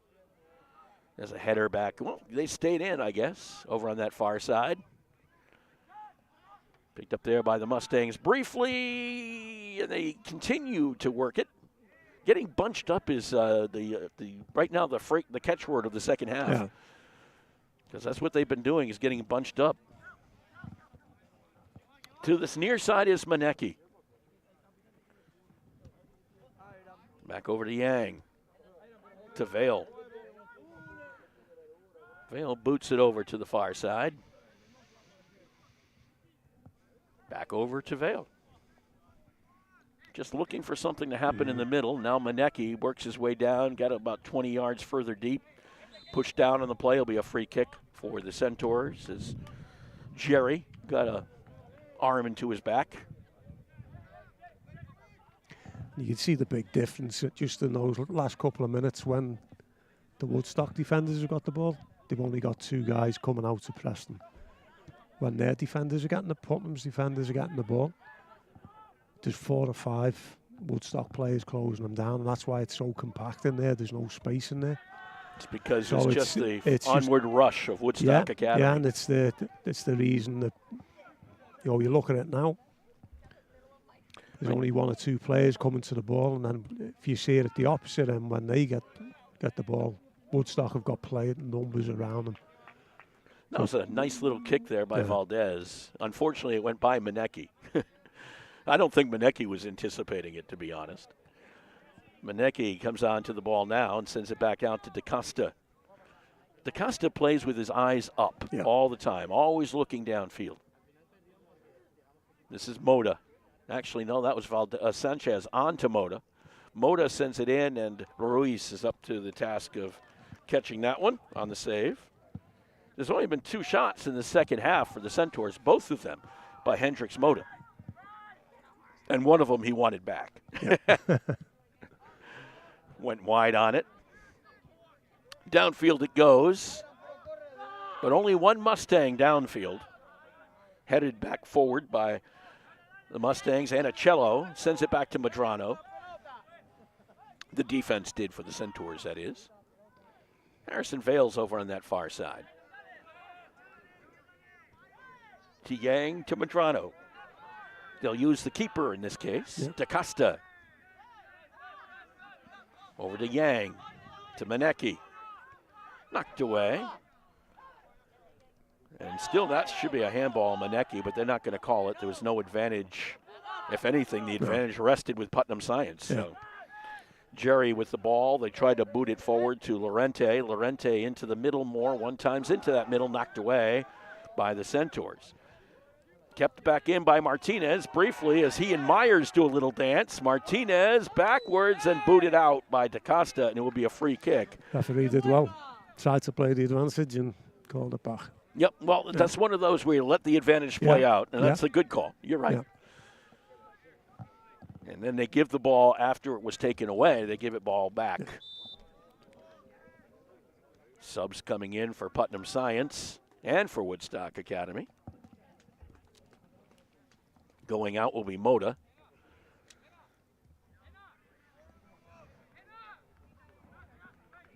Moffra will take the kick from about 30 out for the Mustangs. David Lee directing traffic. Have you had a player do that on the wall? It's unusual. It's normally the keeper that'll do that. But yeah. But on the wall, it's actually David Lee. That one's knocked over the top by Madrano. It should be a corner for Putnam Science, and it will be.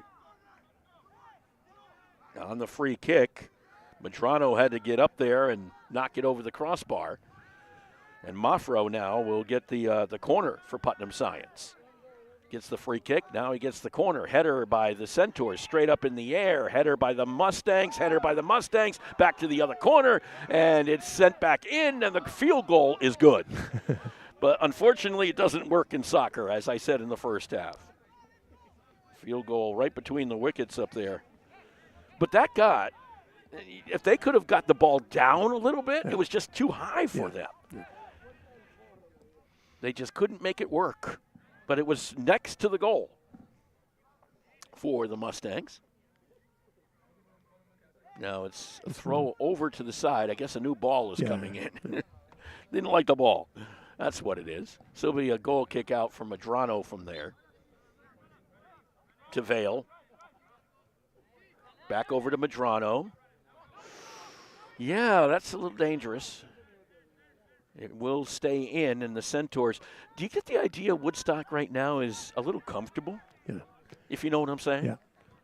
And that's, as we were saying before, that's the danger of 2-0, because that's when you get caught unawares. Yeah. Far side.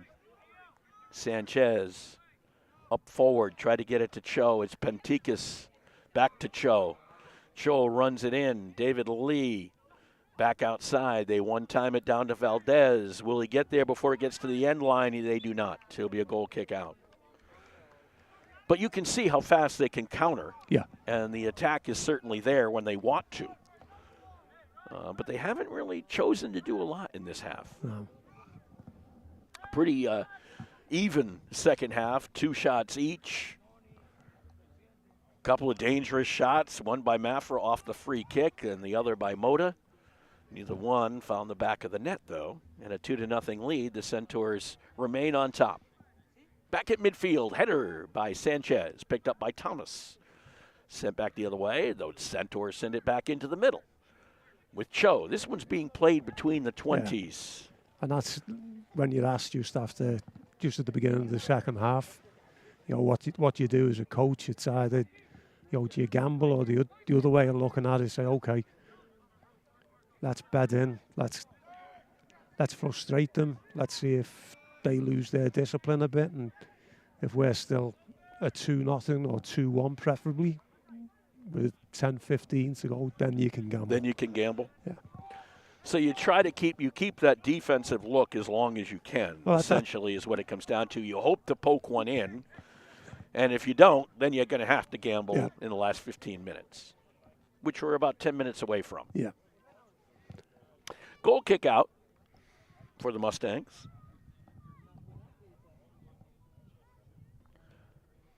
And the boot towards midfield. Yeah, there's that pesky little wind again. It was settled down for a while. All of a sudden, it decides to pop back up. Valdez to Manecki. Manecki back and forth, taken off the ball by Jerry. And that ball goes out. It'll be a throw in for the Centaurs. They're not in any hurry. No. To be honest, almost neither team is in a hurry, it seems. Manecki looking to throw it somewhere, and he goes into the middle to David Lee. Lee turned on it, got knocked off the ball, picked up there by the Mustangs. Martinez to the far side to Thomas. Trying to get ahead of steam up for a player, and down that far sideline he'll go out. It'll be a throw in for the Centaurs. Throw in comes into DaCosta. Teixeira comes over to take him. But DaCosta quickly gets rid of it to Yang and over to Manecki. And this is where they'll slowly, well, that time Manecki actually quickly moved the ball downfield. Most of the time they'll move it back and forth and gradually come downfield. That time they tried to catch him a little bit unawares and sent the ball forward much quicker.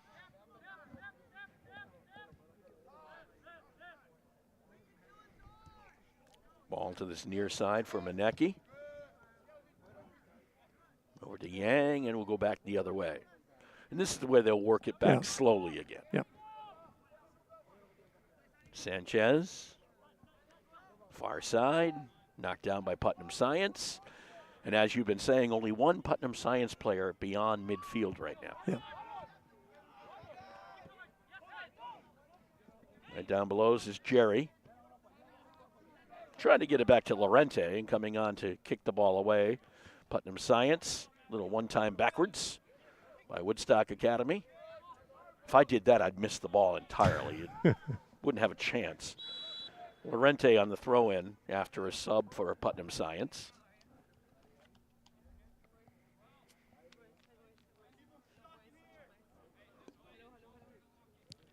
As Lorente waiting to throw it on the whistle, gets the whistle. And now Lorente sends it in. Header by Lee. Martinez missed on it. Sent to the far side. Sanchez will track that one down, gives it over to Vale. Vale may use Madrano, may not.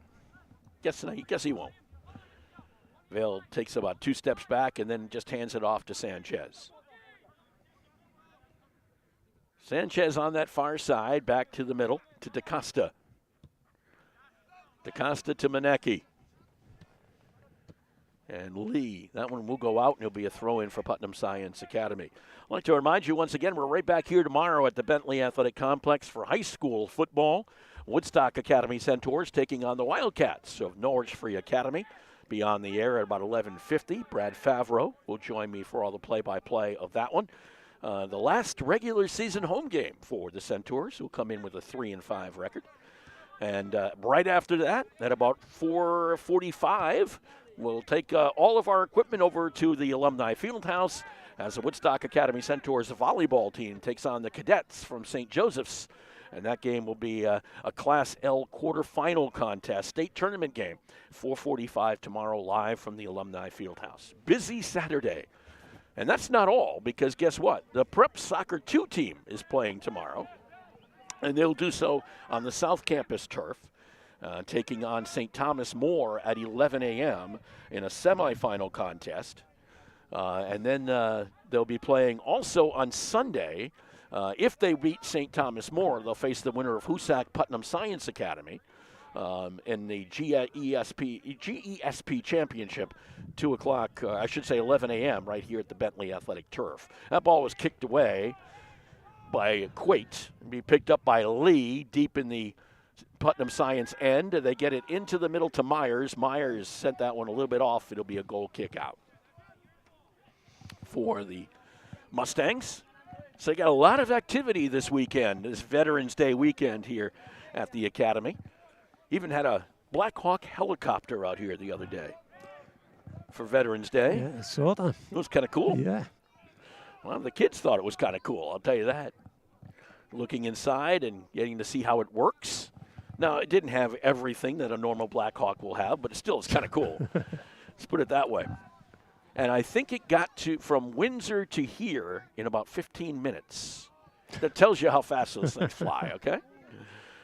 This ball is forwarded by Lee. Is it Lee or is it Myers on the ball right now? It's sent back in. It'll be picked up there by Ruiz. And it was Lee who had the ball. Going down on the play was Inaccetto, and Inaccetto, I should say. And he comes up there. A little gimpy, but okay.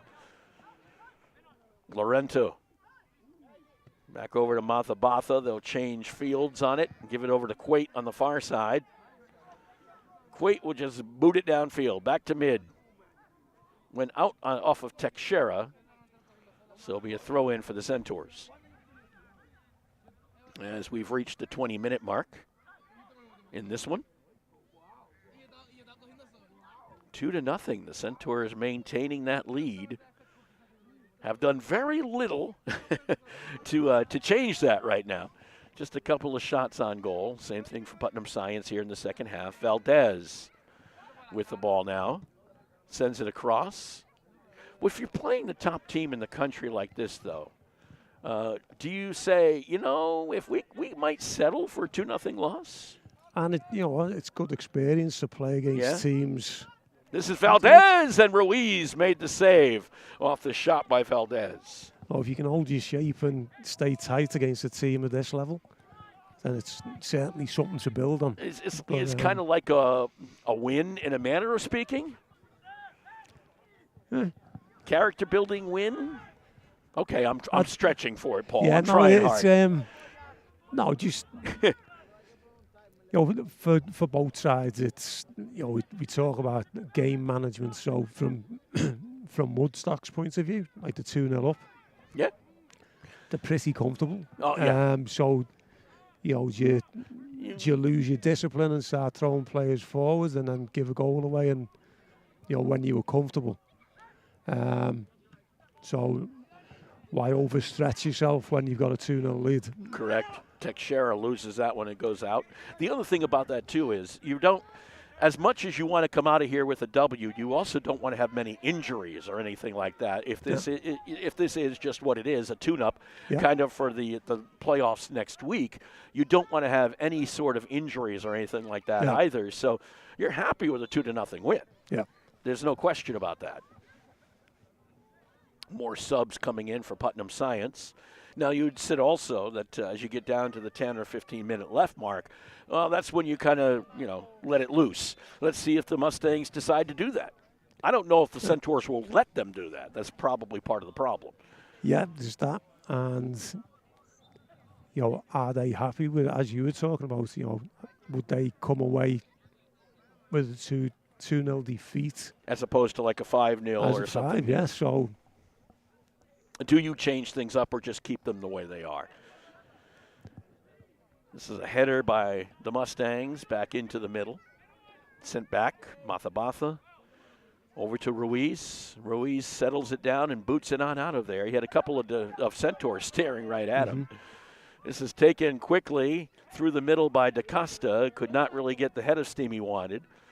Lee settles it down, gives it to Valdez. Over to Sanchez. Sanchez into the middle to Cho. Cho has one goal already. Gets it into the middle, back over to Penticus, but it was too far along, and it goes out, and it will be a goal kick. That's one of those where you have Penticus coming in, but you gave him just a little bit too much of a lead on that one. And all of a sudden, he was staring at the side of the net. Quate bringing the ball up for Putnam Science.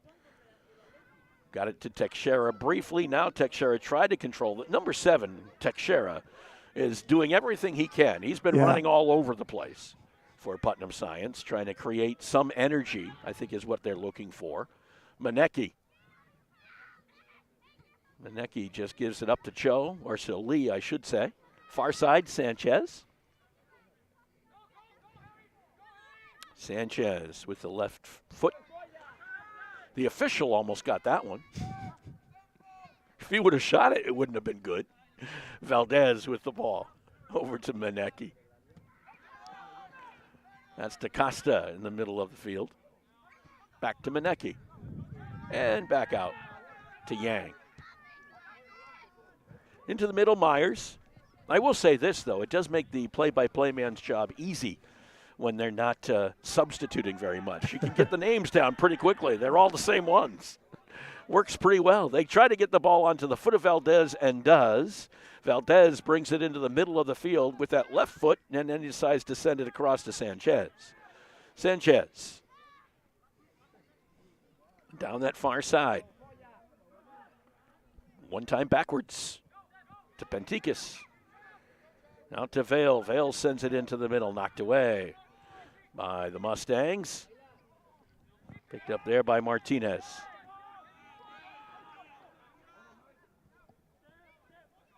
Downfield to Teixeira. Teixeira battling against Acosta.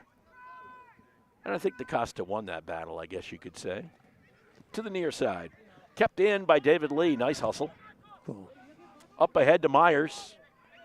Myers a little with the right, trying to get it back out to the left. Both players go down. It's going to go against Myers, if you ask me, as he was the aggressor and then did hit the defender in the back. Be a free kick for Putnam Science Academy. And getting up Lorente. Got up a little slowly, but he says he's okay. Couple of players coming in for the Centaurs. Manecki will go out. Also going out will be Valdez. And coming in for Woodstock Academy will be Rodrigo Heruso. And I didn't see who else came in here. We'll pick it up before we're done. Ball's over on the far side. Putnam Science Academy, Teixeira. This is Thomas, back to Quate, back to Thomas. Back into the middle. Down on the play of the Putnam Science Academy player, and again gets the call, so it'll be a free kick for the Mustangs. Under 15 minutes to play. Senior Day festivities will take place after this game. Seniors will be honored. Owen Finberg, the head coach, will come over here from what we understand. We'll make some announcements from here. They'll be right down on the field below us. We'll run out and take some pictures with them and everything, and we'll go through that as quickly as possible. Hendrix Moda came back into the game. He's the other player who came back in. Moda back into a contest. David Lee with the ball. Back to Moda. Knocked away by Matha Batha. Picked up by Lee. Got it back over to Haruso. Over to DaCosta. Far side is Sanchez. And Vale will get it back. To the near side. This is Yang. Back out to Madrano. Over to Harrison Vale. Downfield, they kick it, and Ruiz will catch that one.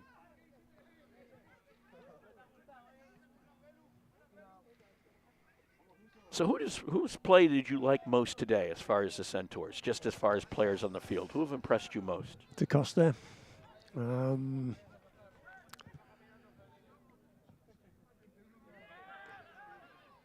As the ball comes down, Madrano will come out to get that one. His numbers.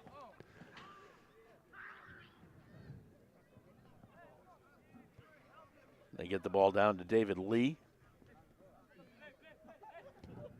Back over to DaCosta. Haruso to Vale.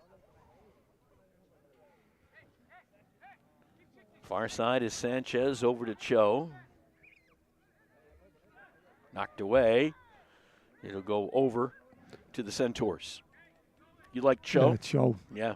Yeah. He's got a goal and an assist today.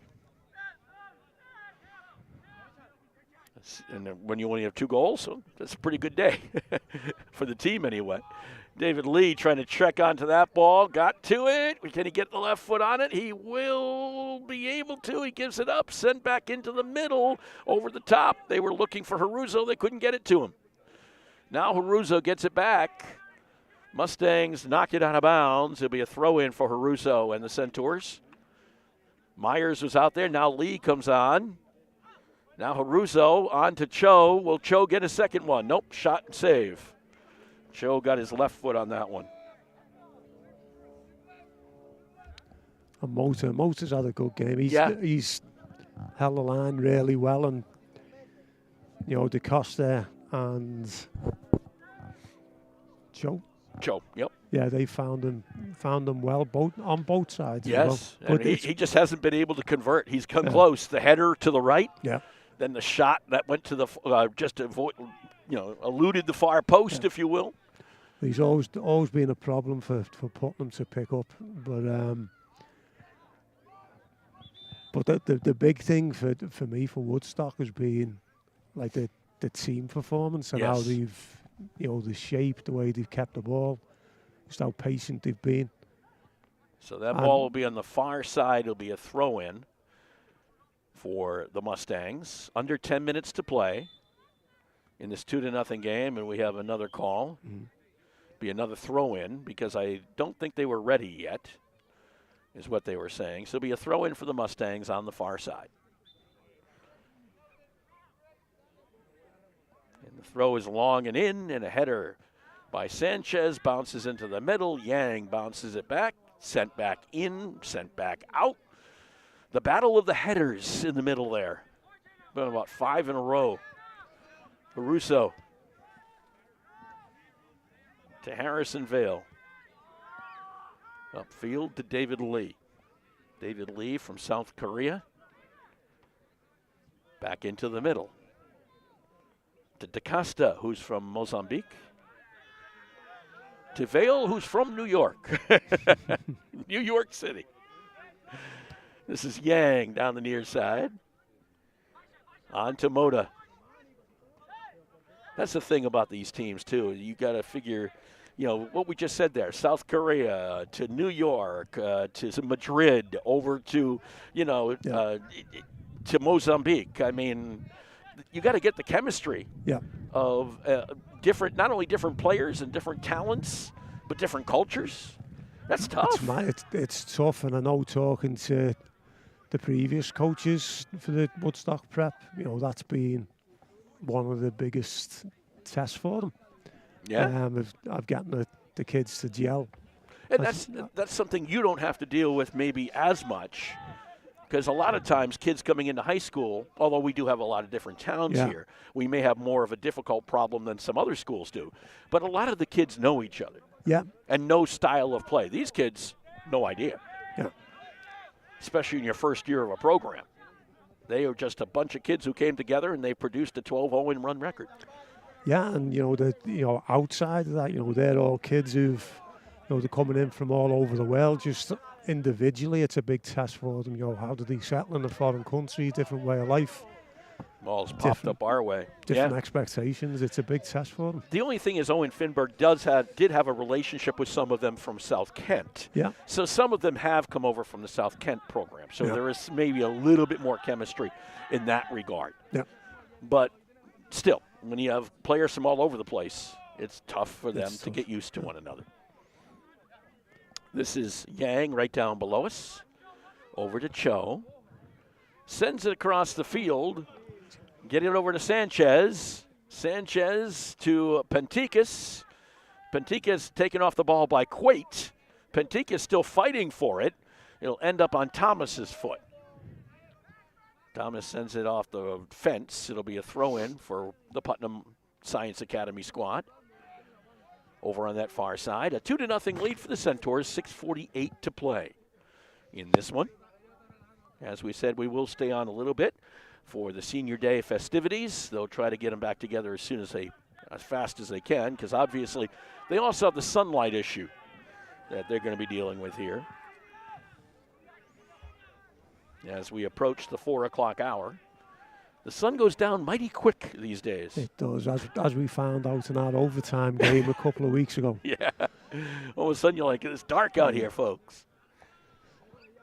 Yeah, it's before 5, that's for sure. Well before 5 that the sun sets here in the east. Ball picked up by Mafra, sends it forward. Mustangs have not really seen a hint of the goal in a long time. Moda bodies up on the ball. One times it around from the left to the right. Sent it down to the oncoming Sanchez, who keeps the ball. Sanchez still working his way through to Penticus. Knocked away briefly, picked up there by the Centaurs. As out there was Daniel, that's not Daniel Covelli. I'm trying to pick up who number 9 is. I don't have a number 9 on my roster. So number 9 is the mysterious number 9. Yes, Cho. I'm going to look around here. Sometimes I've got some numbers in different places, but I do not see a number 9 on my list. So there'll be a corner kick for Cho. Third corner of this half for the Centaurs. Sent in by Sanchez. It'll be wide to the left side of Ruiz. Manti? Is that Jaden Banton? Okay, from Prep 2. Okay, Prep Soccer 2. That's right, Jaden Banton. So we have a little bit of a Prep Soccer 2 influence here as well. Number 9. That ball is right down in front of us. That's Jaden Banton on it right there. Up ahead, try to get it to Penticus. Ruiz running out of his own box. It'll go out. It'll be a goal kick for the Mustangs. So maybe getting a little bit of playing time for Jaden Banton for tomorrow, because they're going to be playing in the GESP tournament, and he'll be part of that team for sure, playing St. Thomas More tomorrow at 11 a.m. at the South Campus Turf. And if they win there, the championship game will take place here at 11 a.m. on Sunday. Ball is up in the air by Lee. Banton tried to get ahead on it, and now picked up there by Mota. Knocked away in the PSA Mustangs. Boot it downfield. There's a player coming onto it. It's quickly down there is Foya, and Foya goes out, and it'll be a corner for Putnam Science. Well, that was the first run we've seen in a while for the Mustangs. They got the rest of the Mustangs up onto their feet anyway. And now the corner. Foya was looking for someone else to take it, and they said, no, you take it. You're over there, and we aren't. So it'll be a boot from the right side of Madrano. Here is it sent in. It's loose, kicked out by Vale, I do believe, and the header by Cho, booted straight up in the air. Banton has to kind of retreat to get to it, picked up by the Mustangs. Right down below us is Lorente. And a call going against Woodstock Academy. Be a free kick for Putnam Science. Be from about 35 out or so for Leighton Thomas. Thomas and Raffra having a little discussion, and I don't think either one wanted to kick it, to be honest. So Thomas will send it on in to the middle of the fray. Headed up from there. Madrano tripped as he came out. The ball is loose. It's in front of the net, and DaCosta does a nice job of just sending it down the line. And we had, I think, a call on the far side. That's a corner. Yep, it is a corner. They said it went over the end line, so it'll be a corner for the Mustangs on the far side.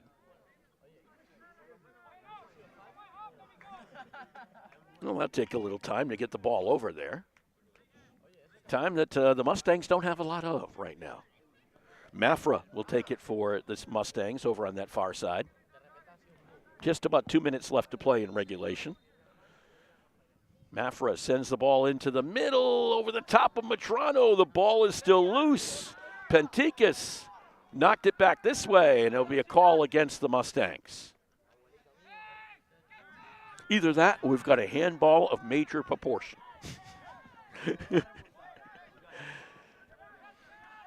As the ball was pretty well handled there. Madrano with the ball to Vale. Near side is Yang. Now I think they'll play it back there as much as they will, and there'll be some Mustangs all over the place in the back now. When you only have 2 minutes left or even less than that, why not? Downfield it goes, tracking after it Sanchez, trying to make the cut inside against Thomas. The ball goes out, Thomas goes down, holding on to the ankle. And they're going to stop the clock as Thomas is down on the field. And will they call the trainer over? Jill Grant is on her way.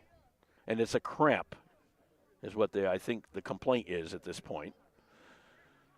Whenever you lift the leg up like that, that's exactly what that is. It's a cramp that Thomas is experiencing.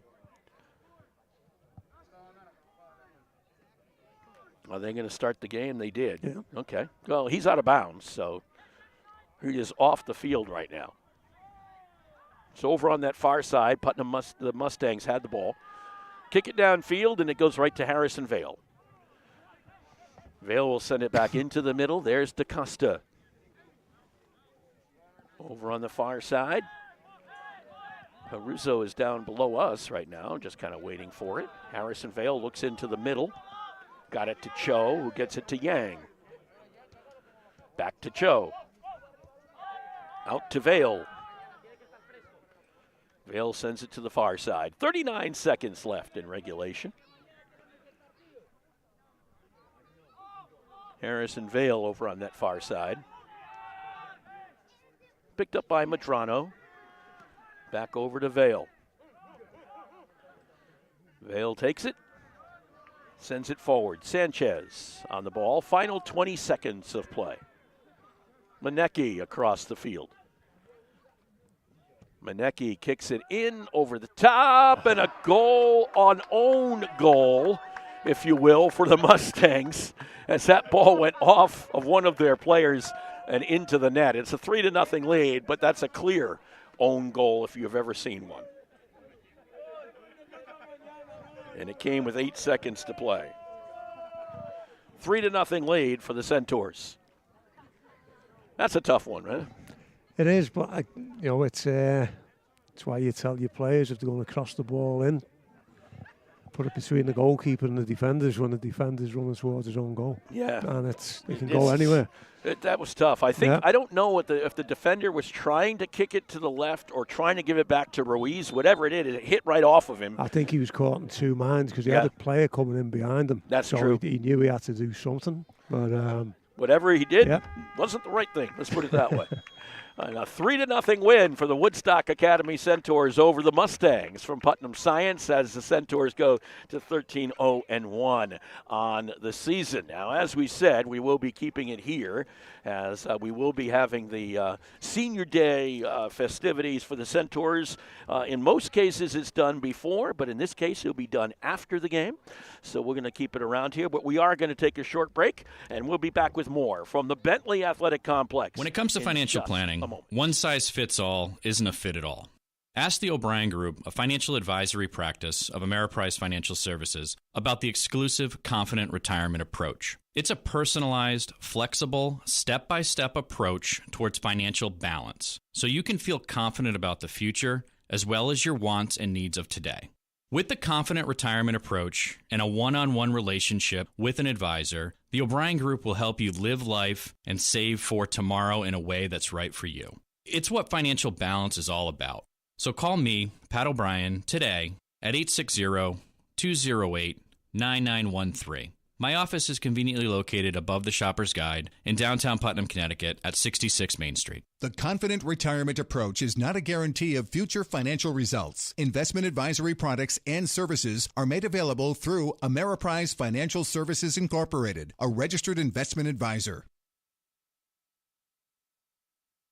Make your next night out a simply memorable one. The mansion at Bald Hill on Plain Hill Road in Woodstock has only you in mind. Your comfort is their mission, your pleasure is their goal, and your happiness is their reward. The mansion at Bald Hill is a historic landmark that has taken on a new life as a premier restaurant and an elegant bed and breakfast, residing in the quiet corner of northeastern Connecticut. With on-site catering and an upscale banquet center, the mansion is private and secluded, offering the perfect setting for a delicious meal, special getaway, or private event.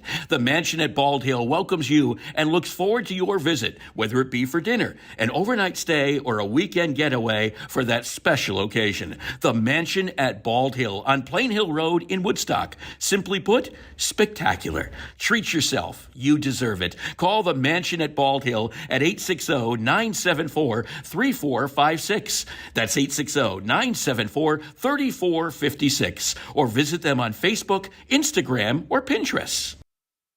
Well, here's the good friend. I'll drink to that. Say, Ernie, still fooling around with magic? Oh, yeah. In fact, I've got a great new trick I've been working on. Ernie, not the watch and scarf trick. It's the watch and scarf trick. Now, let me show you. Mel, give me your watch. You're not going to make it disappear, are you? Now, Sylvia, I need to borrow your silk scarf. Be careful with it, Ernie. It's my mother's. No problem. Now, I take Mel's watch, wrap it carefully in Sylvia's scarf, and then set fire to the scarf. Ernie! And poof, Uh-oh. Look at my $2,500 watch. Jeez. My mother's scarf. That's the watch and scarf trick.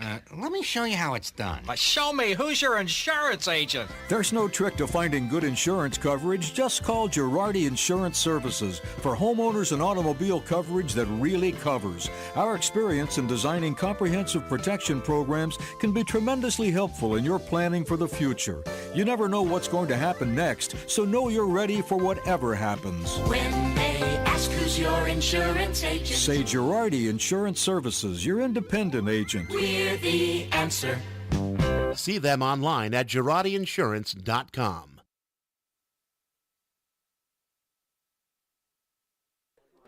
Okay, we're back with you here. We have Kelvin DaCosta with us, and I'm going to make sure. Che, that's what your first name. David Cho? Okay, because I was said to be calling you Checho or something like that, because it's Choeil, correct? Okay, so we'll call you David from now on, okay? We'll give you the microphones. Why don't you guys come in a little bit closer here, if you will? Just watch out for everything there. And we'll first talk to, we're going to talk to both of you at the same time here just about this one. But let me just do one thing. There's that. And I got one other thing to do, and then we'll be all set. And there's the microphones up. Okay, 1 second here. There we go. All righty. All set. Jay, Dave, you got the microphone first, so we'll talk to you first. And Dave, just as far as the first off, the assist on the first goal, talk about that a little bit, because you did help Harrison Vale get that first goal.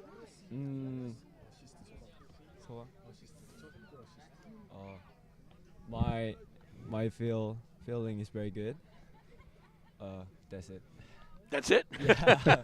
Well, man, a few words. Can you talk about your goal that you scored?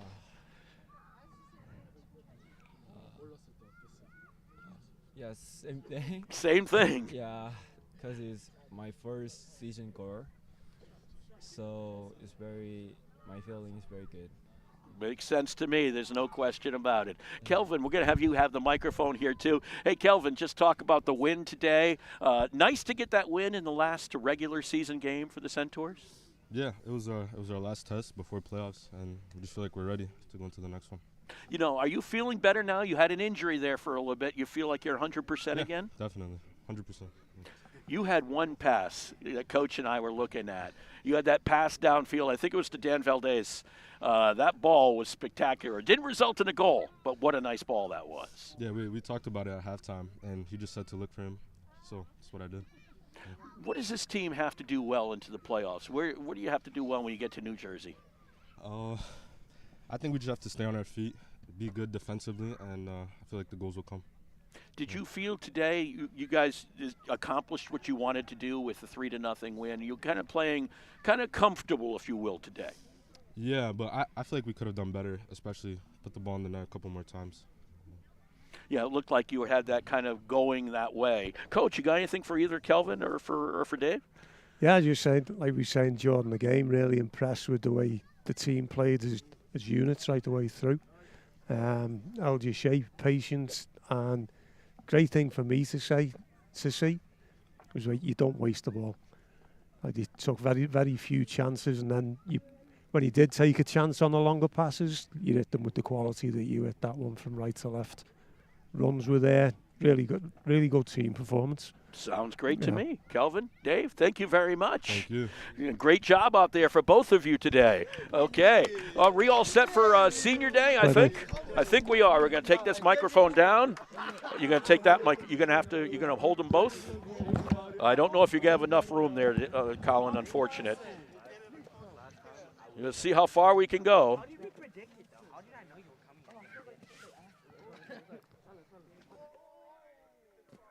Okay, we'll see how far we can go. That's about it.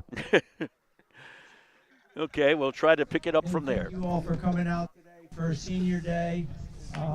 Give these guys a round of applause. 2-0 today. Finished the regular season unbeaten. Underclassmen as well. Just have a few words to honor each of our seniors and postgraduates.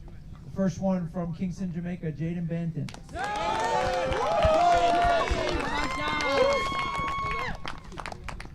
Jaden is a talented forward who has shown continual improvement year after year.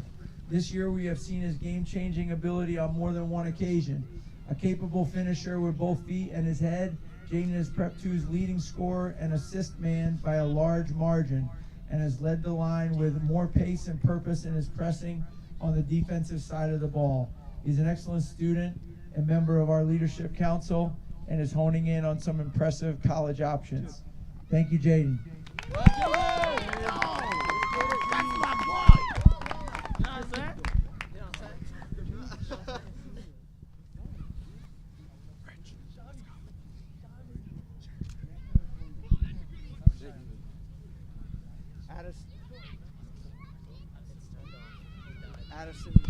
Addison Bergen.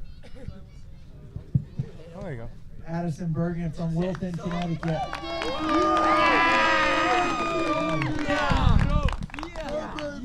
Addison has not had the fall season that we or he would have hoped for, enduring a difficult ankle injury early in the year. While we have missed his defending, leadership, and talented left foot on the pitch, he has continued to be a great supporter and teammate through his recovery process. Thankfully, through his hard work, he has returned to training recently, and we're hopeful of seeing his talents back on the field soon. His stellar academic record and soccer ability have earned him a place at Tufts University for next year. Congratulations and thank you, Addison.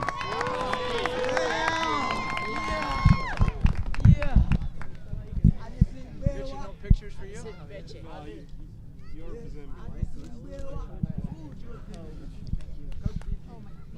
Charlie Bragg from Richfield, Connecticut. Charlie, we are very glad you joined us for your postgraduate year. You recovered from an early injury this summer to show continued progression in your play this season. Not only do you have a good understanding of the right back role, but you've made huge improvements in creating and finishing attacks from your defensive position.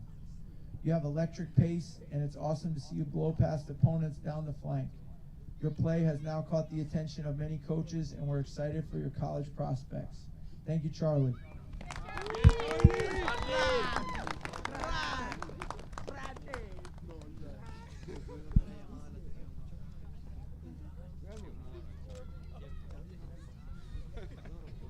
Francesco Colantoni from Roma, Italia.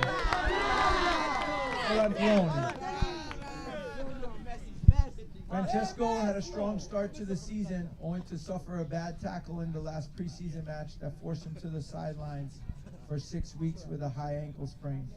However, the last several weeks, Francesco has returned to full action and has shown the quality that we have been missing. Excellent in tight spaces with the ball at his feet. He changed our last match with a goal and assist and is back to himself. We look forward to seeing your continued development throughout the year. Thank you, Francesco.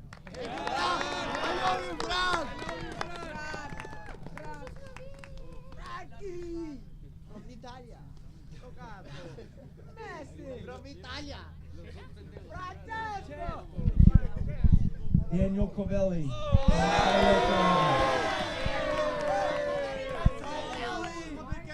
Daniel has been outstanding in goal all year for us. He regularly makes unbelievable saves, so much so that when he's in goal, it's expected. We are confident when he is behind our back line because of his reflexes and courageous ability to close down opponents' opportunities by coming off his line. Daniel, your easygoing nature and friendly demeanor is a joy to have in our program. We're sure with your grades and goalkeeping that you will be successful in your college search. Thank you, Daniel.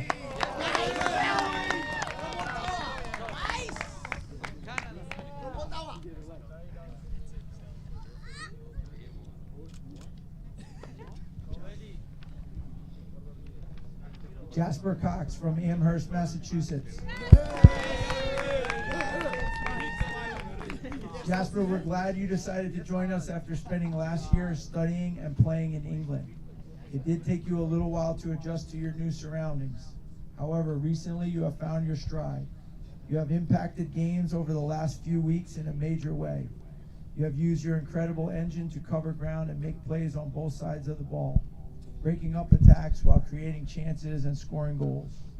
We're excited you will continue to develop here during your postgraduate year. Thank you, Jasper.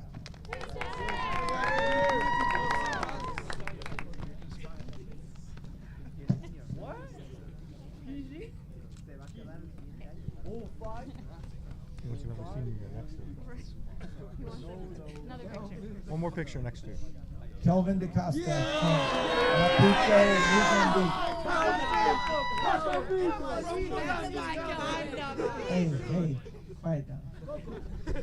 Kelvin was a late arrival this fall, but got here just in time for the start of the season, and we're glad you made it when you did. As an assistant captain and member of the Leadership Council, you have continually set the example of what it means to give your all on the field. You are known for your steady midfield play, crunching tackles, and more for your contributions in starting attacks and driving in transition.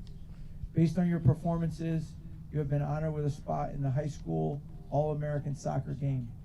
We know you'll have a lot more to achieve and are excited to track your continued development at Syracuse University.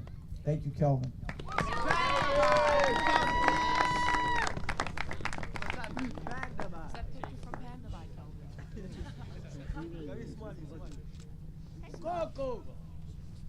Ahir Dixon from St. Elizabeth, Jamaica.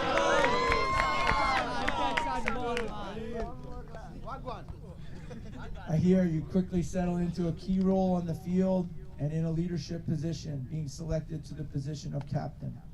It was clear from the first day that the standard you set for yourself and your teammates was extremely high. You have been a hard worker, a key member of our back line, and our most effective communicator on the field. Even through injury, you have been a steadfast supporter of your teammates and a key motivator to make sure we are focused and playing our best. We are glad you're almost back to full strength and looking forward to your contributions down the stretch and when you return as a postgraduate. Thank you, Ahir.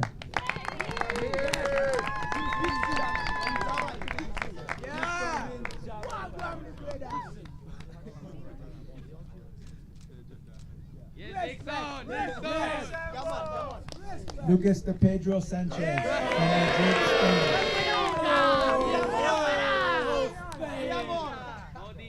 Lucas, you are one of the most interesting and funny members of our program. When smiling, you keep everyone light and bring a great mood to the team on and off the field. On the field, you're a dynamic talent, bombing up and down the flank from your left back spot. You are continually improving your ability to control your emotions and control the ball, and we're proud of your efforts.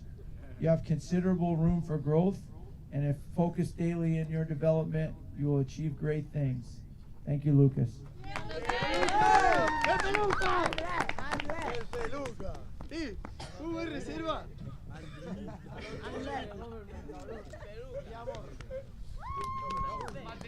Calvin Field from Woodstock, Connecticut.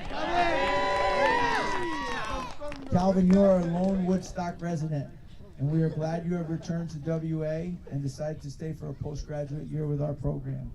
You have been extremely helpful with showing our new players how to adjust to life at the academy and are a great representative for our program and school. While you may not have started in goal as quickly as you would have liked, you work daily to show your quality and prove yourself. Once you had your opportunity, you took it with both hands and have been playing well every opportunity since. You are a dynamic shot stopper with a great driven ball. We're excited to see your continued development throughout this year. Thank you, Kelvin.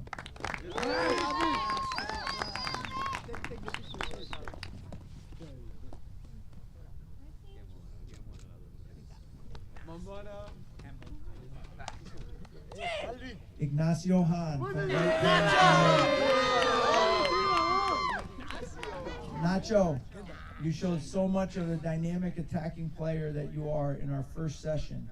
But until this week, that was the last we have seen you play after a groin injury. However, during the season, you have endeared yourself to your teammates with your positive attitude, dedication to the team, and tireless work in your recovery process. To hear everyone cheer for you when you got back to training this week was heartwarming. We know this fall has been difficult for you, but we're proud of you and inspired by how you have approached it. We will be even more glad when you are back to full strength. We are excited for your commitment to Hamilton College. Thank you, Ignacio.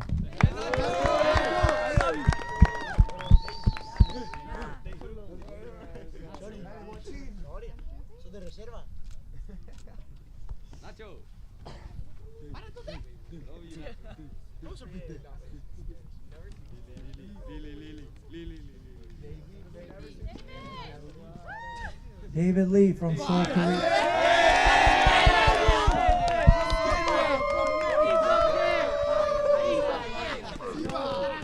David, Peanut Gallery. David, this fall has been quite a different one for you from last year. You're healthy, more settled, and have been able to play consistently at a very high level. We are thankful for your dedication to strengthening yourself both physically and mentally over the summer. While still feeling pressure, you have been able to use it as an opportunity to continue your growth process and show your considerable abilities. You have led the line for us from the first day of the season, not only scoring goals, but leading us in assists and pressing continuously. Your considerable skills are now being noticed by top colleges, and we're excited to see who is lucky enough to sign you. Keep being yourself and know that you are good enough. Thank you, David.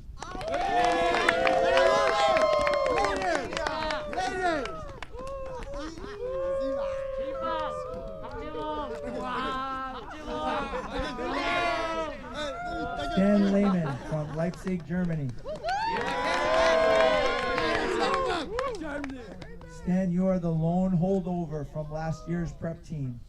We were careful in making sure our program had the right character of student athlete as we started here at Woodstock, and we were spot on in keeping you in our group. You have been a key in helping our players get adapted to school life, and we're thankful for your example on and off the field. We're also excited to have you because of your ability as a goalkeeper. Unfortunately, we haven't been able to see as much of that as we would have liked, but we are looking forward to having you back to full strength soon. Thank you, Stan.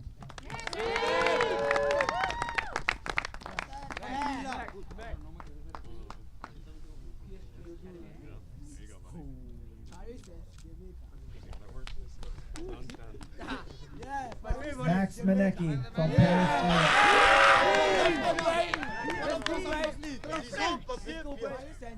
Max, you are the first French player that I have coached, and we hope all the future ones are as good and easy to work with as you have been.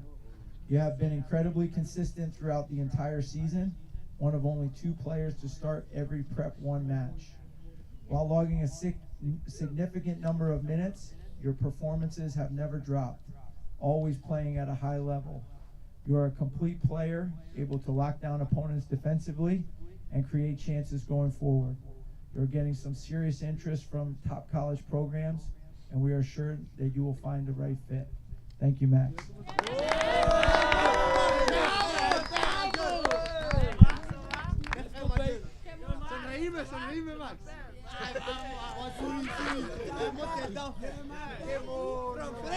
Alec Pentikis from, Hendrix Moda from Montreal, Canada.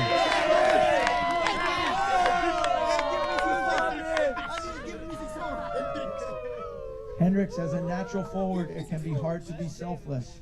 However, from the beginning of the season, you accepted a different role as an attacking midfielder and made the transition seamlessly. You can still move the ball a little quicker at times, but you have worked tremendously hard for the group defensively while looking to set up your teammates and still retaining your knack for goal, scoring several crucial finishes for us. As a member of our council, you have worked on your leadership skills and been a valuable advocate and outlet for your teammates. We know that your ability and work rate will serve you well at the next level. Thank you, Hendrix.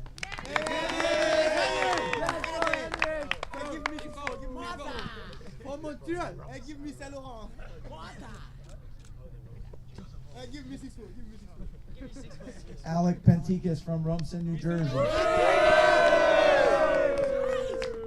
Alec, we were fortunate to have you join us for a postgraduate year after working with your brother last season.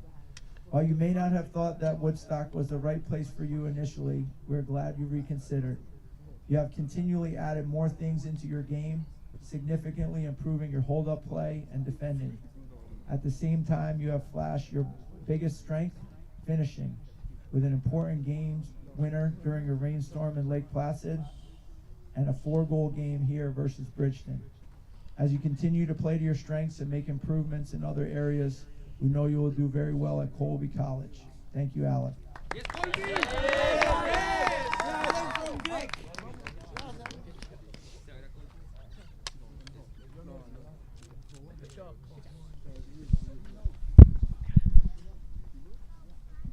Harrison Vale from Manhattan, New York.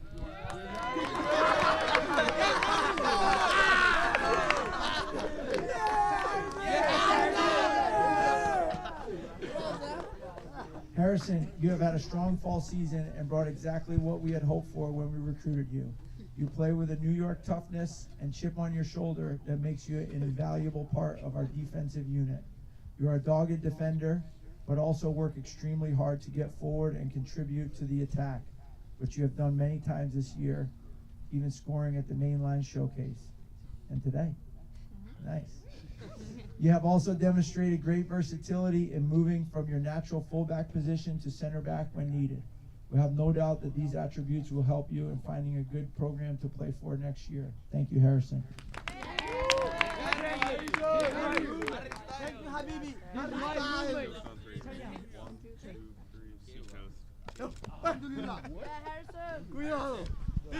Daniel Marco Valdez from Guatemala City, Guatemala. Daniel, you have provided a huge lift to our group this fall. From the moment you returned to preseason, it was evident that you had taken a very dedicated approach to your summer training and were determined to make your senior season one that you would be proud of. Your fitness has always been something that needed improvement, but this year it has been stellar. Your technical quality has always been a strength, and this year you have been able to show it game in and game out.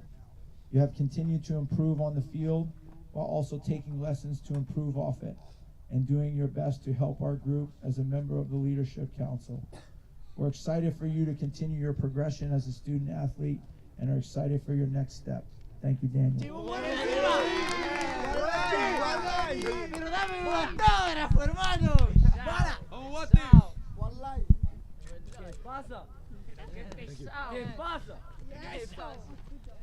Alessandro Zanoni from Ravenna, Italia.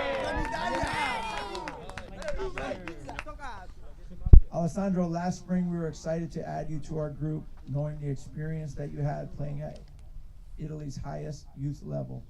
Despite our high expectations, you have surpassed them. Your steady play and leadership have been huge for us this year. We have been able to rely on your positional sense, your toughness, and your rugged defending in every match this year. You have been a constant in an ever-changing center back pairing. With your experienced professional approach to training and work ethic, we know you will be successful at the college level. Thank you, Alessandro.